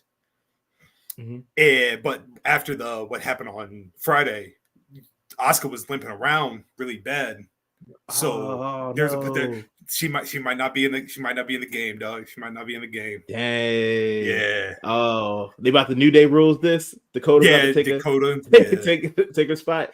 Which I think that they're going to. I think I now know what Bianca will be doing. I think it will be Bianca and Naomi against Damage Control. Okay. She's gonna follow. She's gonna put all the stuff aside and be like, "I'm gonna finally save Bayley, even though she put me through hell. Let me go ahead and help her." I think it'd be helping her because she got jumped. I think it would be more so she's just helping Naomi. I don't think she cares at all I feel that about Bayley. You know what I mean? Nah. You're just getting helped by circumstance. That's it. Just by proxy. LA Knight, AJ Styles, don't care about that match at all. Don't care at all. Don't care. I think it's gonna be a good match though. If you watch it, watch it from TNA eyes, it's gonna be a great match. Good chance to grab some more pizza or whatever. That's what my plan is. It's a good we had some Cajun rice. Let me go walk. Let me go walk around the stadium. I'm so mad we're not gonna have your Cajun rice. That drink was fire last year. Oh yeah. Yeah, man. I'm here. I'm sure. We plan it though. We plan to come down there. We want to figure something out. Yeah. Logan Paul, Randy Orton, Kevin Owens. Oh!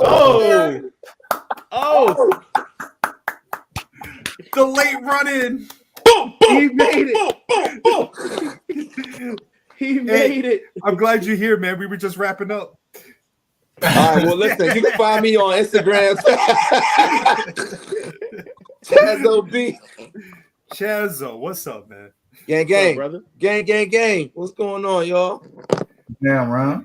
Shorty apologizes. Kind of held up. What she got to apologize for? That's that's just y'all know that's women's nature. So I'm not gonna, I told her the same thing, but I was like, it is what it is. Hold on, I'm gonna try something real quick. Hold on. Hey, oh, look at that. I like it. As long as nobody leaves, we are good.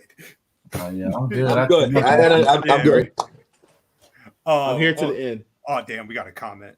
Damn, just gotta see. Yep. See. Oh hell. Nothing's wrong with it. See, already. I don't see nothing wrong with that though. Look, man, it irritates me It irritates my heart. Okay, hey, all right, perfectionist. I see. Yeah, I am a perfectionist. I am a perfectionist. I feel you. Yeah, no, AJ and LA Knight, I don't care about that match, but I am excited for Logan Paul, Randy Orton, and KO. Oh, we have not talked about it. I guess debuting at WrestleMania will be the Prime logo being in the center of the ring.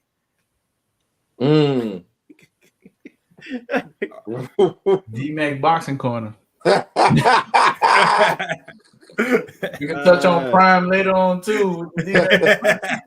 But I just I think I've been talking a little negative today, but I mean I gotta speak my truth.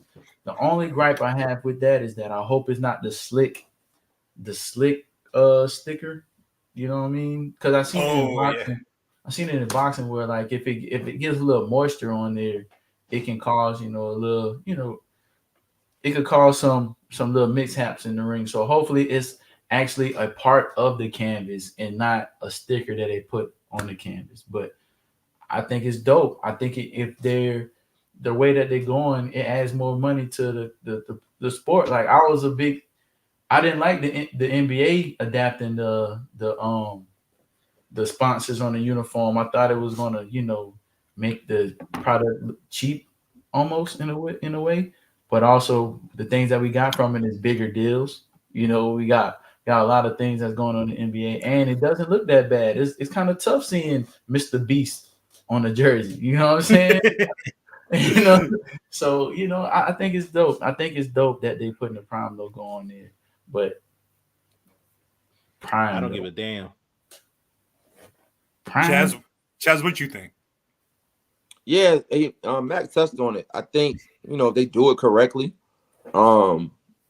it has money wise, it has the potential. I didn't really care for it. I wasn't necessarily claiming that we needed more logos or whatever the case may be. But I mean, if they do it properly, like NBA did, like now it's ingrained in our brains that we see logos on jerseys, right? And they did it so well. Like you said, Mac, I thought it was gonna be like kind of overtake the person, or they was gonna do like too much of it, because if you look at EuroLeague, sometimes they do too much with it. You know what I mean? And again, granted, EuroLeagues they need more money, more sponsorship. So I understand, but yeah, as long as they do it tastefully, it doesn't take away from what we actually here for. It is what it is, but it wasn't something I wasn't clamoring for either. Like I was like, it ain't like I need more cowbell. Like I don't need that. You know what I mean? So the one of the one of the images that we will see at Mania then will be Logan Paul standing on the Prime logo, Prime bottle in his hand, the U.S. title after retaining, correct? Oh, so you think he's winning? Absolutely. Because in my head, I was like, if he is gonna lose, it's either gonna be they're gonna give Randy a moment, or let KO cook again. But I mean, I wouldn't be shocked, like you said, if he does grab a dub. That's a moment. I think the pivot. SummerSlam is in Cleveland. Yeah, that's right. Okay, yeah, you're right. All right. So wait a minute, he going all the way to SummerSlam? Or he loses, and it's Cody and Logan Paul for the WWE title. Ah, okay. Oh, I see that. All right. Okay. Mike Tyson, I see that one happening more than the other one. What'd you say about Mike Tyson? I think he's gonna show up. Where's WrestleMania? Hell yeah! I think Jake Paul gonna show up. I think Mike Tyson gonna try to show up against, because their match is gonna be on Netflix. Raw is on Netflix next year. That's a good point. That's a good point. Good marketing for everybody. And also to touch on the Prime logo again, is it for every match, or is it like the Slim Jim and Mountain Dew thing where it kind of pops up for like different sponsor matches? No, for the way I read it, it's now like that's going forward going to be like on every canvas that they go to. That's dope. Yeah. Oh, really? I think by the time we get to WrestleMania next year, there'll be added logos. You know what I mean? Like I feel like they'll have the Slim Jim logo, they'll have a Snickers logo. You know what I mean? I think just Prime will be the focal point. That's dope. Shout out to Halloween Havoc for being the innovators. You know what I mean? Yeah. Mm-hmm. It's so iconic. I remember seeing those logos. Yep. Mm-hmm. Like I just remember Snickers and Halloween Havoc in my brain. Class. I mean, iconic shit. Iconic shit. Mm-hmm. Yeah. So, like I said, that's mainly it for the main stuff. You know, I mean, we could do the quick rollout and then switch to D-Max boxing corner. Before we do that, we don't care about Rhea and Becky. We've already talked about that. We did.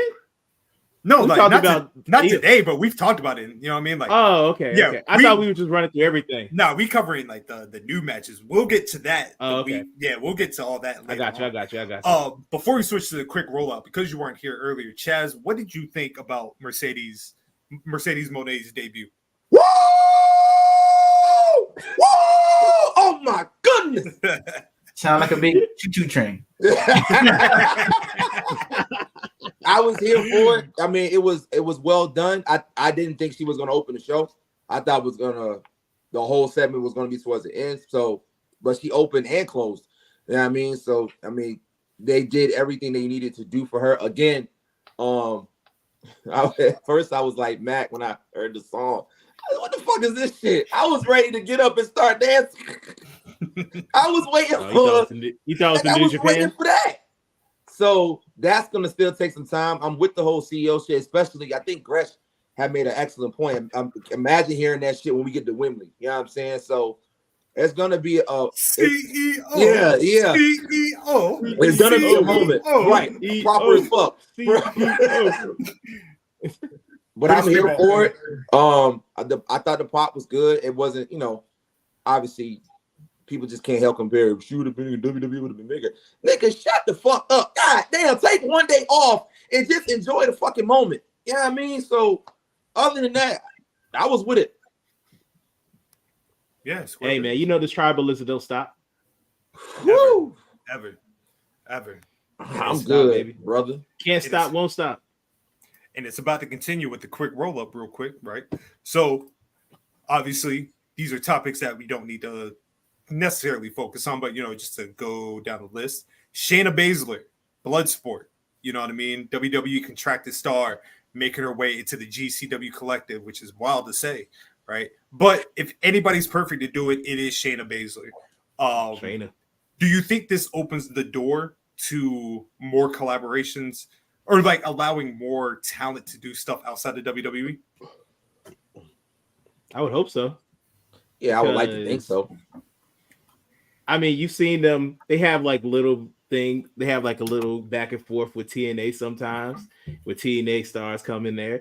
So why can't someone show up to a TNA pay-per-view just for some shits and giggles and do something? But I feel like with Trips here, that I think he's a little bit more open to it than anybody else was beforehand. Mm-hmm. Yeah, I think it's dope for the overall landscape of wrestling, man. Like, y'all already build stuff around WrestleMania. Why not we just help out instead of just turning a blind eye towards it? Like, let's all get together and help out, because it's gonna help me later on down in the life in the path for wrestling, because y'all gonna build up a star for me.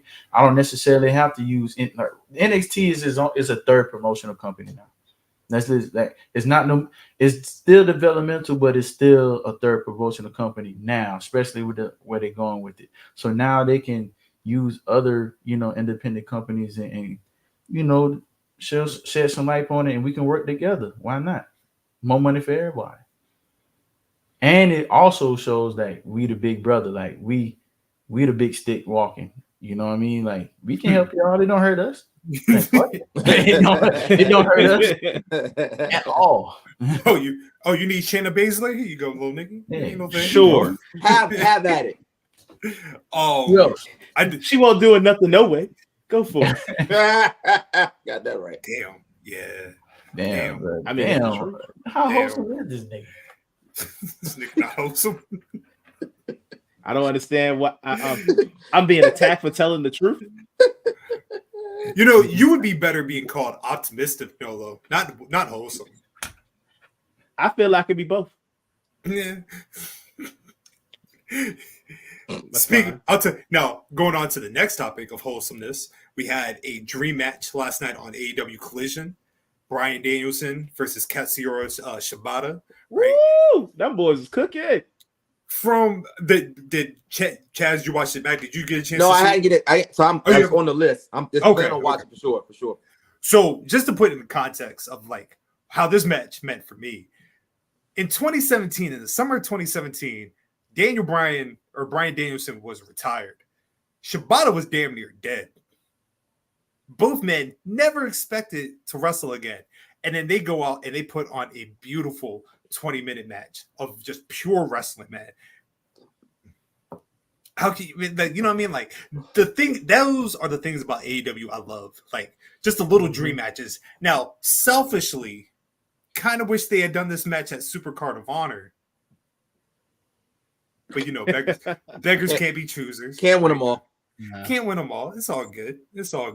But since since you saw the match, what did you think? I thought they gave you a masterclass, and not only in how you open a show, but how you tell a story within a match, how you get this technical wrestling on, and just on some straight up smacking the hell out of each other. It just putting on a great match. I love the way the finish was, how it wasn't like no crazy stuff. It was just like the technical little roll up and stuff, quick and easy. Love the honor at the end of it, because just like you said, these are two wrestlers who didn't think they was going to be doing this. Beautiful. Like they literally thought we was never going to see them in the ring again. So seeing them able to put on this masterpiece of a performance was great. So next one, something that we in the transitions. Beautiful art. Something that we can all tag into the World Tag Team Title Tournament in AEW, which I have now collectively dubbed as one of the worst tournament brackets I have ever seen in my life. This shit is fucking trash, dog. Number one, right? I'm going to read you the bracket real quick, right? On one side, you have the Young Bucks against Private Party. The Undisputed Kingdom against Wild Card number 1, which will be a match between Best Friends of Orange Cassidy and Trent Beretta and the Don Callis family of Will Hobbs and Kyle Fletcher. So the winner of Best Friends and Don Callis family will meet Undisputed Kingdom. So Best Friends. Yeah. Maybe Don Callis family. I don't know. On the other side, I don't think so. On the, friends winning that shit. On the other side, you have Ricky Starks and Big Bill against Top Flight, my sons. And then Light Flight. Shout out to y'all, man. Light Flight, dog. And then FTR against Wild Card number 2, which was last night. The infantry of Charlie Bravo, Captain Sean Dean. They defeated Sean Dean. Yeah, they defeated the House of Black. Now, before we dive into it, I'm gonna tell you why this shit is so fucking stupid, right? You have all these tag teams, and you were like, you know what? Let's just do 10 of them. You could have had the Outrunners. You could have had who? You know what I mean? Who else do they got? What's them big boys? The people that will Bear Country, what they are. Iron Savages. Iron Savages. You could have done Shane Taylor Promotion. You could have added the Righteous. The Righteous. The one time where TNA AEW wants to mix up some shit. The one time that they always end up mix matching teams and shit, but now this is the time they do it. And all this because we're gonna get fucking Young Bucks versus FTR again.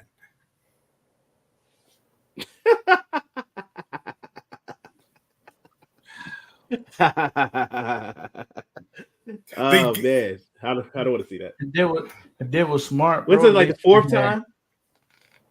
If they were smart, they should have had like a AEW bracket, a AAA bracket, like different promotions. That would have been fire.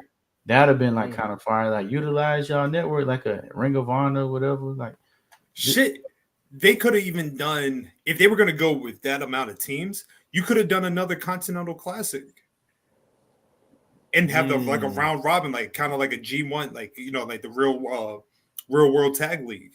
You know what I mean? Like you could have done that. That'd have been tough. But that's a lot of TV time. That's a lot of TV time to tag team wrestling. Nigga, just put all that shit on Rampage and Collision. You got 3 shows. That's what I'm saying. You right.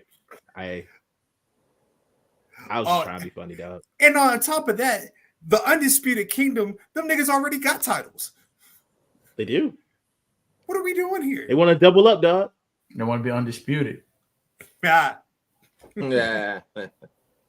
Yes. Talk to him. I'm here all night. Here all week. At least tonight, I'm here all night. I got I'm well rested. Thunderbolt. Yeah, you was Patterson. knocked out by this time last time. Yeah. Thunderbolt Patterson is being inducted into the WWE Hall of Fame. Thunderbolt Patterson, an absolute legend in the game, pioneer. Depending on who you talk to, the person that Dusty Rhodes stole his whole shtick from. Because that I was not aware of. Check that out. Yeah, I ain't gonna act like I know who he is. No, yeah, it's one of those like you got to go back and watch. Like if you watch clips of Thunderbolt, like you definitely hear Dusty's mannerism, like the whole like "woo, baby," you know what I mean, like that type of thing. Like Thunderbolt was a pioneer in that shit. Yeah, but everybody got something from somebody, bro. Like LA Knight stealing the whole everybody from the 90s. You know, like everybody then stole something from somebody, you know what I'm saying? So that's how you evolve. You find somebody that you relate to, you mimic it, and then you make it your own. I think where people were getting upset was it's a white man stealing. Yeah, I think that's where right. Because like I said, Thunderbolt didn't have the most like Thunderbolt at one point was blackballed from the industry for refusing to lose to white men. Oh shit, man. People need to be mad at John Cena stealing our quick shit, man. First of all, and I'm on your point, John Cena whole spiel is whitewashed as fuck. Like let's keep it a beam, man. Listen, we all fuck with JC, but I never was one that thought he was a good rapper. I never was one that thought it just never like ever. I'm taking it back because I'm going too far. Like sorry, Umar was starting to come out. I'm a back. I was about to say, damn, we up here lying. I'm getting too upset. Nobody ever. I feel you. Yeah, okay, so let me stay on track here. Nobody ever questioned or jumped on, John Cena for doing what he did. Although we all know his whole style was stolen from us. So for me, it's like you said, everybody gets influenced by somebody. Sometimes we just pick and choose when we want to get upset. So that's just my take. But I do hope that because again, I when Nick posted that clip, I didn't know who he was like anybody else. And we posted that clip, and then I saw that I think somebody said what did he do? He did something as far as. He had something to do with unions too, didn't he? That's it. That was another reason why he was blackballed. Yeah. Okay. So seeing the clip from that made me want to do a deep dive. So I just hope that this moment that he's getting allows us to go back, and pay homage to somebody that paved the way for us. Boy, I'll tell you, plot twist of the week. I had thought Thunderbolt Patterson passed away years ago. My man's still alive. Ancestors, right? Really? Yeah, my man is still. Now, keep in mind, my man has no arms and no legs, right? Oh, so, but he's still here. He's still with us. I'll take it. Take it. Damn, he's still here. We could give him his flowers. I don't know who's gonna hold him, but it's not gonna be. Come on, man.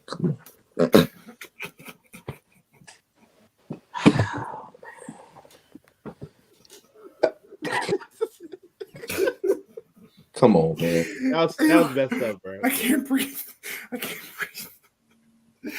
Continuing on. I thought it, but I was like, "Nah, I'm not gonna say that. That's messed up." I'm gonna let my man live. Hey, man, it's all love. It's all love. Mark Briscoe will be wrestling Eddie. Damn, Nick, right? Oh, we go just damn, bro. We was all thinking that shit. Yeah. That's what I'm saying. But you had to be the one to say it. You know what it is? I will take the bullet for you brothers. You know what I mean? If I got to be the one to get canceled and y'all be the one to thrive, then 10 so people be be it. canceling your ass. Who was at 281 and now we have 270.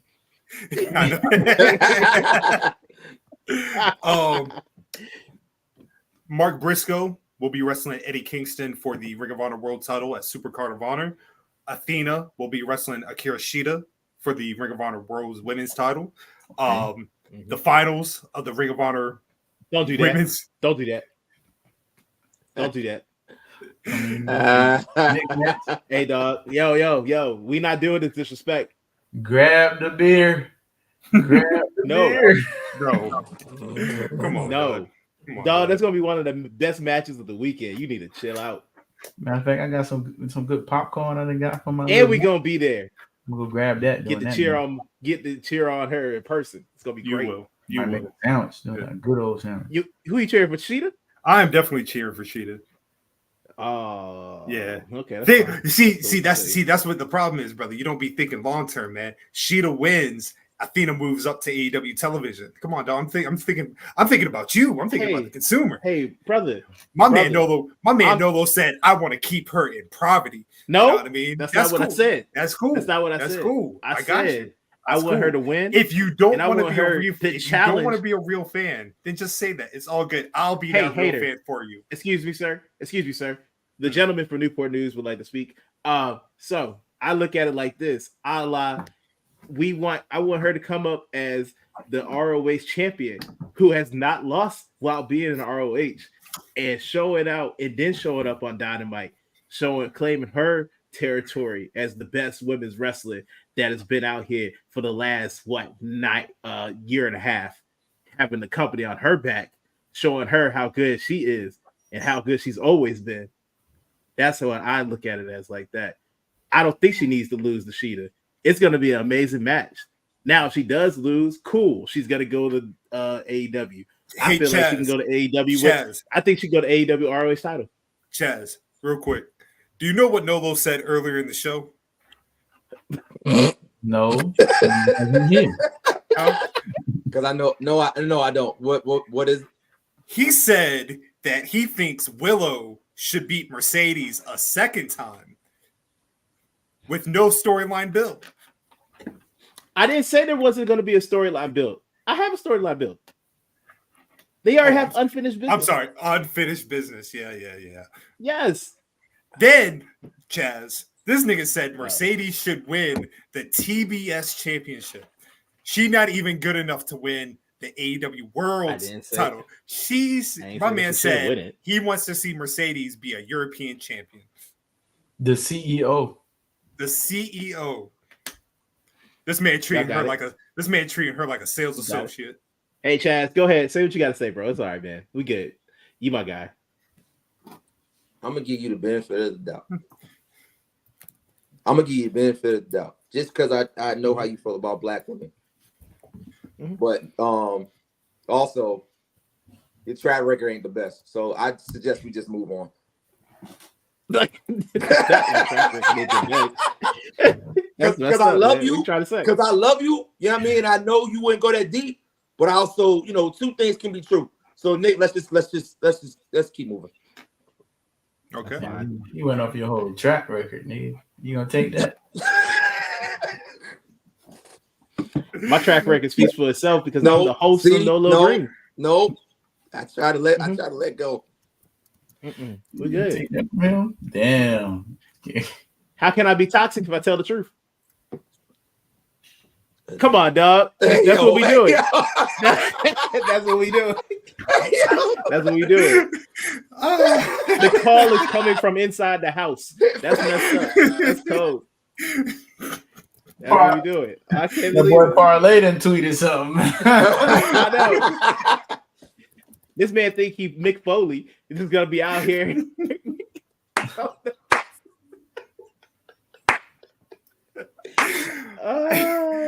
Oh God! We got two. I Cactus Jack. I see. We got one more thing before we get to D-Max boxing corner. For those that saw, Dark Side of the Ring aired their second episode of the season. This one featuring Marcus Alexander Bagwell, aka Buff Bagwell. Story wild. Man was shooting his pops. That was family wild. Insane, man. Man shot his pop. Man shot his pops. Damn. Did it for a good reason though. Hey yo, real quick, Matt. Marietta, Georgia. Like, is that a like what kind of city is that? Is it like diverse? Is it a big city? I mean, what kind of city is Marietta? It's like it's very I won't say it's diverse. It's where the Braves play now. All right. Cobb County. Cobb County. Man, I forgot what they had an acronym for Cobb County. I mean, it was very averse to black people. So I forgot what it was. There was one. I can't remember the name. I can't remember right now. It was like caught or black. It was something. I forgot, but it had something with black boys in it. But anyway, like Marietta, this beautiful little area, like, you know, safe. Okay. Buff Bagwell. I feel like we've talked a lot about Buff Bagwell on this particular podcast, just because it's quite comical sometimes. But from watching the Dark Side of the Ring, clearly you can see a man wanting redemption. You know what I mean? You see somebody that clearly has, just like he brought it up, like when he got fired from WWF when they had purchased WCW, he was only 31 years old. And then Buff Bagwell was never in the limelight ever again after that. So his career essentially ended at 31 years old. And now that I think about it, and thinking back to that particular time, so like 2003, 2004, 2005, there legit probably he would have fit in that company, especially with a lot of the vanilla guys that they had. But clearly, from the neck injury he had in '98, substance abuse, you know what I mean? I know right now he's working with DDP Yoga, and then obviously we all remember the infamous Buff Bagwell Twitter comeback that turned out to not be him. Not be him at all? Yeah. Because he was out here saying not very Buff Bagwell things. No, it was insane. But do we got anything to say about Mr. Bagwell? Anything? Shout out to Hearts. Shout out to Hearts. Yeah. But nah, I'm about to say he was always a favorite of mine in WCW when he was there. Came back from a broken neck, which was crazy. I remember watching that match. That joke was nuts. Yeah. I thought it was part of the show. Yeah, me too. I thought it was part of the act too. What match was that?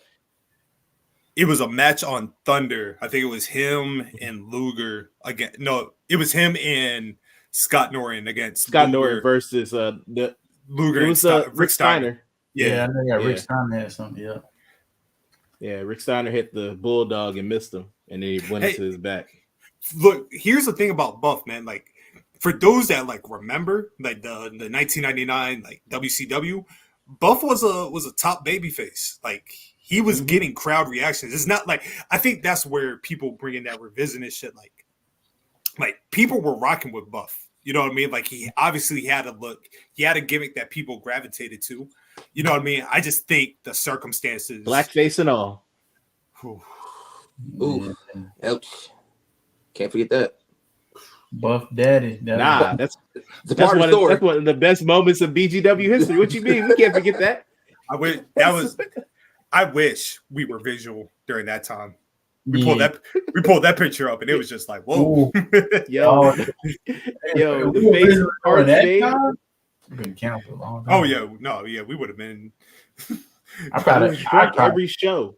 Been in loving memory. We were every episode. If I was going, especially every show is sponsored by some alcoholic beverage.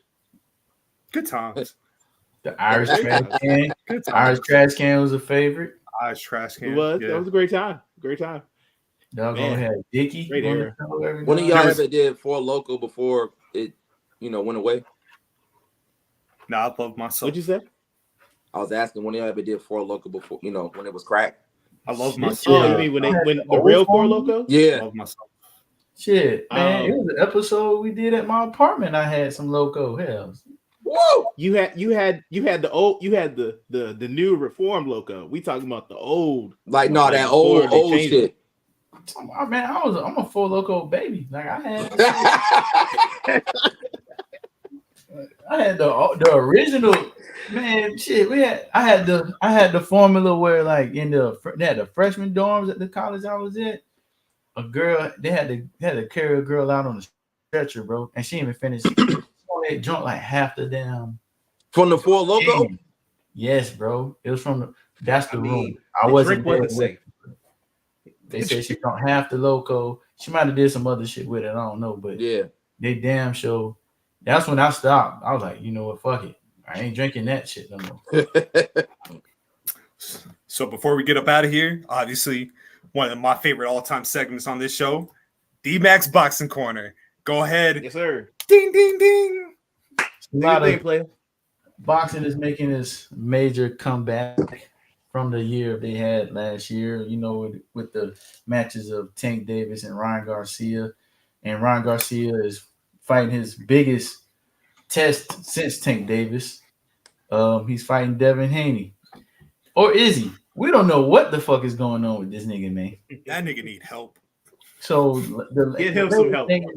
So if you've been following just Twitter and everything and Instagram, he's been on these rants going on about what's the name of that society? Not the Illuminati, but that Freemason. Yeah, it's like he's going against them and he's using that as a fuel to motivate himself to fight for the kids or whatever. And I'm quite frankly don't know if this fight needs to happen. I don't know if his mental is there. We talking about Garcia, right? Ryan Garcia, yes, bro. Like he took like a year and a half off previously before he fought Tank Davis, and for mental health issues. And a lot of people was thinking that maybe it was like he was trying to get out of his Golden Boy contract, but it seemed like he really suffering from some type of mental health issues now. They already even have, like, from the initial press conference, which I haven't seen before, where they announced just one fighter off the undercard that could possibly take effect if one of the fighters didn't show up for the main event. They also Devin Haney's father has been in disputes with Adrian Broner, kind of build up the fight between him and Devin Haney, if in effect Ryan Garcia drops out of the fight. Also, Shakur Stevenson is training right now for another fight, but is willing to throw his name in the hat, whether if Ryan Garcia doesn't show up. But Ryan been showing, a lot of disturbing behavior on his accounts where they've been deactivated, activated, deactivated. And now lately, he's been going on almost on some Kanye-esque type rants. And to me, brother, I think that I don't know if he's trolling or not, but his trolling showing the signs of bipolar manic state. Yeah. Because like he's going on these rants, he's spending unnecessary money when he doesn't need to. He's drinking, in the middle of Instagram lives and stuff like that, where it's a big boxing no-no. Like if you're a boxer, the best boxers don't drink. You know what I mean? And it's shown that like Bud Crawford, clean lifestyle, Andre Ward, Floyd Money Mayweather, Braskin, with his bravado and everything, he lived a clean lifestyle for the most part. He didn't drink or didn't smoke. And Devin Haney following that suit. So it can cause for a lot of lawsuits if he go in that fight, without with his right mind. Even the New York Athletic Commission is calling for Ryan Garcia to get a mental evaluation before his fight. And he's threatening to sue them because he's saying that he's using his constitutional right of free speech, which is true, but also you're showing erratic behavior. Constitutional rights, yes, you have the right to free speech, but also they have the right to, get that constitutional right in his behalf to get that mental evaluation. So, man, I do not know. But his training videos is kind of conflicting too, because he's showing some new things with Derrick James where he's parrying the jabs and he's showing good footwork and not good footwork, but he's showing good hand speed and everything like that. So I do not know what the fuck is going on with that fight. What does your gut feeling tell you? Like, do you feel like this is all a game, or do you feel like this is legitimate, like weird ass issues going on within himself? Because I mean, boxing there is a elemental entertainment value to it, to where trying to get your opponent off kilter. Maybe he's all just trolling us to boost himself up and then coming to the fight and dominate. Do you feel like that's happening here, or do you actually feel like something's really wrong? I was leaning towards him trolling at first, but then he had an Instagram live where he was just crying. Okay. And I thought it was trolling before because at first he was showing like he was doing the conspiracies. Even I mentioned Prime early. He was saying, reiterating the Prime lawsuits that's out there where it was saying it was killing kids because of the additives. And Devin Haney took an effect, taking it, took advantage of it by getting sponsored by Prime, which is almost conflicting with his religion because some of the additive they do have in Prime has pork in it, and Devin Haney being, a well-known Muslim, there's a lot of things conflicting with that, but that's neither here or there. But at the same time, as far as going back with Ryan Garcia, bro, it's like I thought all of that was a game because after he was talking about Prime, he went on Spaces with Jake Paul, and they had like a friendly back and forth. Ryan was saying that Jake, you really gonna get your ass whooped by Tyson, but it was the nicest way he can say it. And Jake was saying, well, you're gonna get your ass whooped by Devin, which was the nicest way he could have said it. But it's a lot of things that kind of make me lean towards more so like there's something really going on with Ryan, bro. I don't know what it is, man. Like I wish it's not because that is a good fight I would want to see between him and Devin, being that they split in the amateurs and Devin is showing some good stuff at 140. And I want to see what Ryan can do against top talent and see if he really is the boxer that they built him up to be. But I do not know what his mental state right now, bro. It's kind of weird. It's scary, man. It's scary. Oh, what do you think about your mic's muted, bro? Mic's muted. Oh no, my bad. I was about to say I had one quick question. So I heard that they like Ryan Garcia like leaked the video of like David Henny and Tank boxing when they was like mad young. Mm-hmm. All and right, then so people was getting on Haney talking about like he was getting worked. But to my understanding, it's like kind of like a big age difference from the time when they was boxing at that time. Like one was like 20, the other was like 16. Mm-hmm. Yeah, Tank was 21 and Tank was already like a pro at the time, and Devin was a well-known amateur that was beating up grown men in the ring. So the story that it seems like it was that yes, Tank was getting the best of him in moments, but far as like Tank was drunk. Well, not drunk, but he was just came off the plane. He was partying and went straight in the ring and got with Devin. But in doghouse rules is no rounds per se. It's whoever quits first. And it was saying that because of all the, that Tank was out of shape and he had a lot of activity in there. He was the first one to kind of like quit. And that's how Devin Haney's father won the money because they bet who was gonna quit first. So that's the story. And they said that Tank kind of like buzzed Devin, and that showed that was the truth too within that video too. So it's a lot of it's almost subjective on how you look at it. Like, okay, Devin won the money for his the way that he didn't quit, but they did stop it when Tank gave him a good shot because of the age difference. But in those type of gyms, it don't matter like what your age is what your skill set is. And he thought that he was skillful enough to go against Tank. But it was also, man, that's 10 years ago. Like they even surpassed each other on the way they weigh now. Like Tank just went on the scale right now before he went black on Instagram because he's in Ramadan. Tank is a new, Muslim, just converted to Muslim. And he was 138 and he fights at 135. Devin clearly walking around at 80 weren't fighting at 140. So that's even a big change. So even if they fight now, it's not going to be like that. Even with the Ryan Garcia and Devin Haney fight, they both at the same weight, and their career paralleled a lot from even how they became pro in Mexico and going into now in the American States. But it's a lot different from amateur into the professional realm too. So you can't really judge it based off that, but I could see how I could give Tank some confidence on how he could beat a bigger man up, if they were to fight a professional fight. And I think that's going to be way down the line.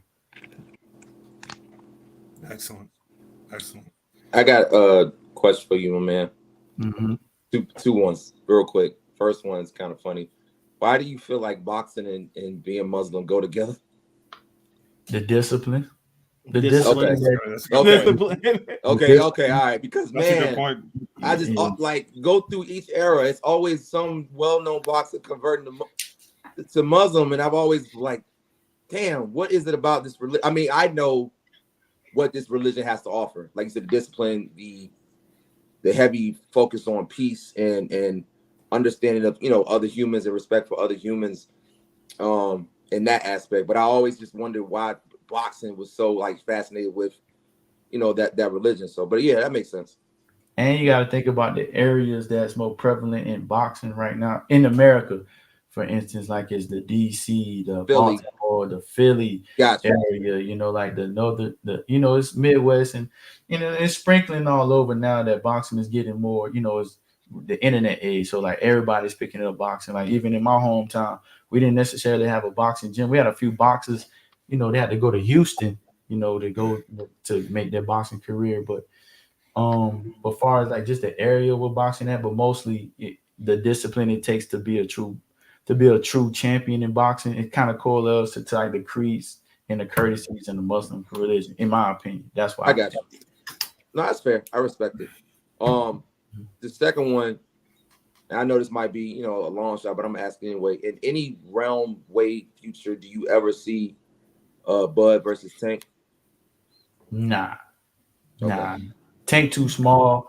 Bud already trying to go to 168 to fight Canelo, and the age difference right now to where like they on two different they on two different parallels as far as that go. Like Bud his next fight gonna be at 154. Tank don't even walk around at 150 no more. Like he's cut down. He's walking around at legit 140, fighting at 135.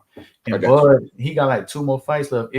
It'll be impossible to even build that to be a credible fight right now because of the size difference. And Bud chasing that big, like if Bud wanted to get like a big money fight, that would definitely be one for sure. But he'll have to wait till Tank grow into that 147 pound.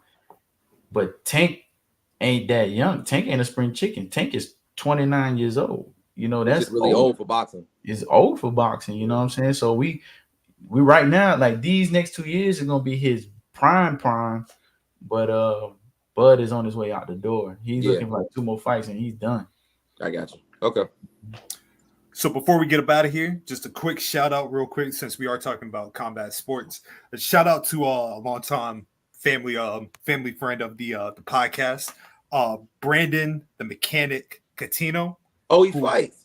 He will be fighting on March 29th for the light welterweight pro kickboxing title. Like I said, challenging for the light welterweight pro kickboxing title. The fight is on March 29th.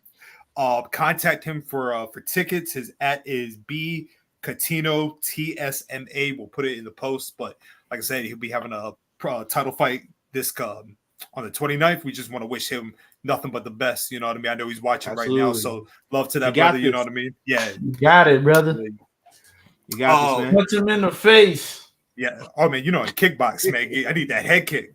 You know what I mean? Yeah. You know Kick what I mean? him in the face. I need a black mask, dog. That's what I need. That's what that'd be tough. That'd be tough.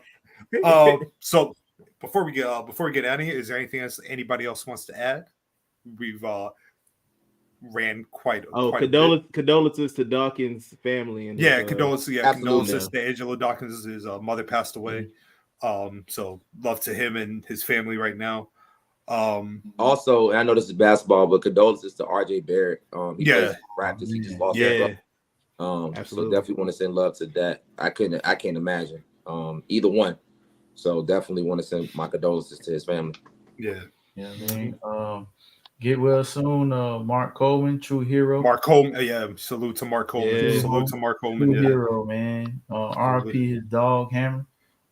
True hero as well. Mm-hmm. Alerting the family of the fire, and also, last few weeks I'm going through it with my grandfather. But speedy recovery to you too, Papa. You're gonna be speedy blessing. Sending love and light to your grandfather, my man. Yeah, sir. Cussing us out in no time. So without question. Can't wait. Without question. You can find me at Poetic Scotland on Twitter, Scotland_Underwood on Instagram. You can find me at Relay of the Leaf on Twitter and Instagram. Follow the 2 pod pages on Twitter and Instagram at BGW Pod. I want to say thank everybody that's been watching, man. Like, it's crazy to see this big jump from like the first time we went live. It was like 27 people in here, and now it's like a lot. I'm not gonna say the exact number, but it's way more than 27. But so just thank everybody for watching. So, but if all the people that's in here want to follow somebody on Instagram, I know y'all don't follow me because I don't have that many followers. you don't tweet on Instagram. Yeah, you don't tweet. I'll get on Twitter. This week. I'll get on there more regularly. So I'm gonna hold you to that. Give us 5 solid. Just give us 5 solid tweets, my man. Just 5 solid. One a day. It's easy. So That'll I'll work. do that, and to see that one a day, follow me on at DMac Tardy on Instagram, Twitter, all over the place. I think TikTok the same thing. You can find me in Willow's DM. TikTok out of here. You can find me on IG, TazOB, on Twitter, my man Zo. You know what? She would slide in your DMs because you believe in her. You're not setting her up for failure. I do. We do. Who slide in the DMs? I didn't. Willow. Oh damn! Willow. Willow. Yeah. Oh. That's disrespectful. I'm sorry. No beef. I'm sorry. That's cool, bro. It's all right. We good. And of course, one time. Oh God. Where's Zach? No, where's Zach? Where's Zach, man? Please give us Zach. He's asleep. Damn it. Yes, he's asleep. Shout out to Zach. Oh yeah. Shout out to the run-ins that I had earlier. You did. Yeah. So we got one more note and then we are out of here. Let me see. Boom. Until next time, everybody. On the road to 159. We are out.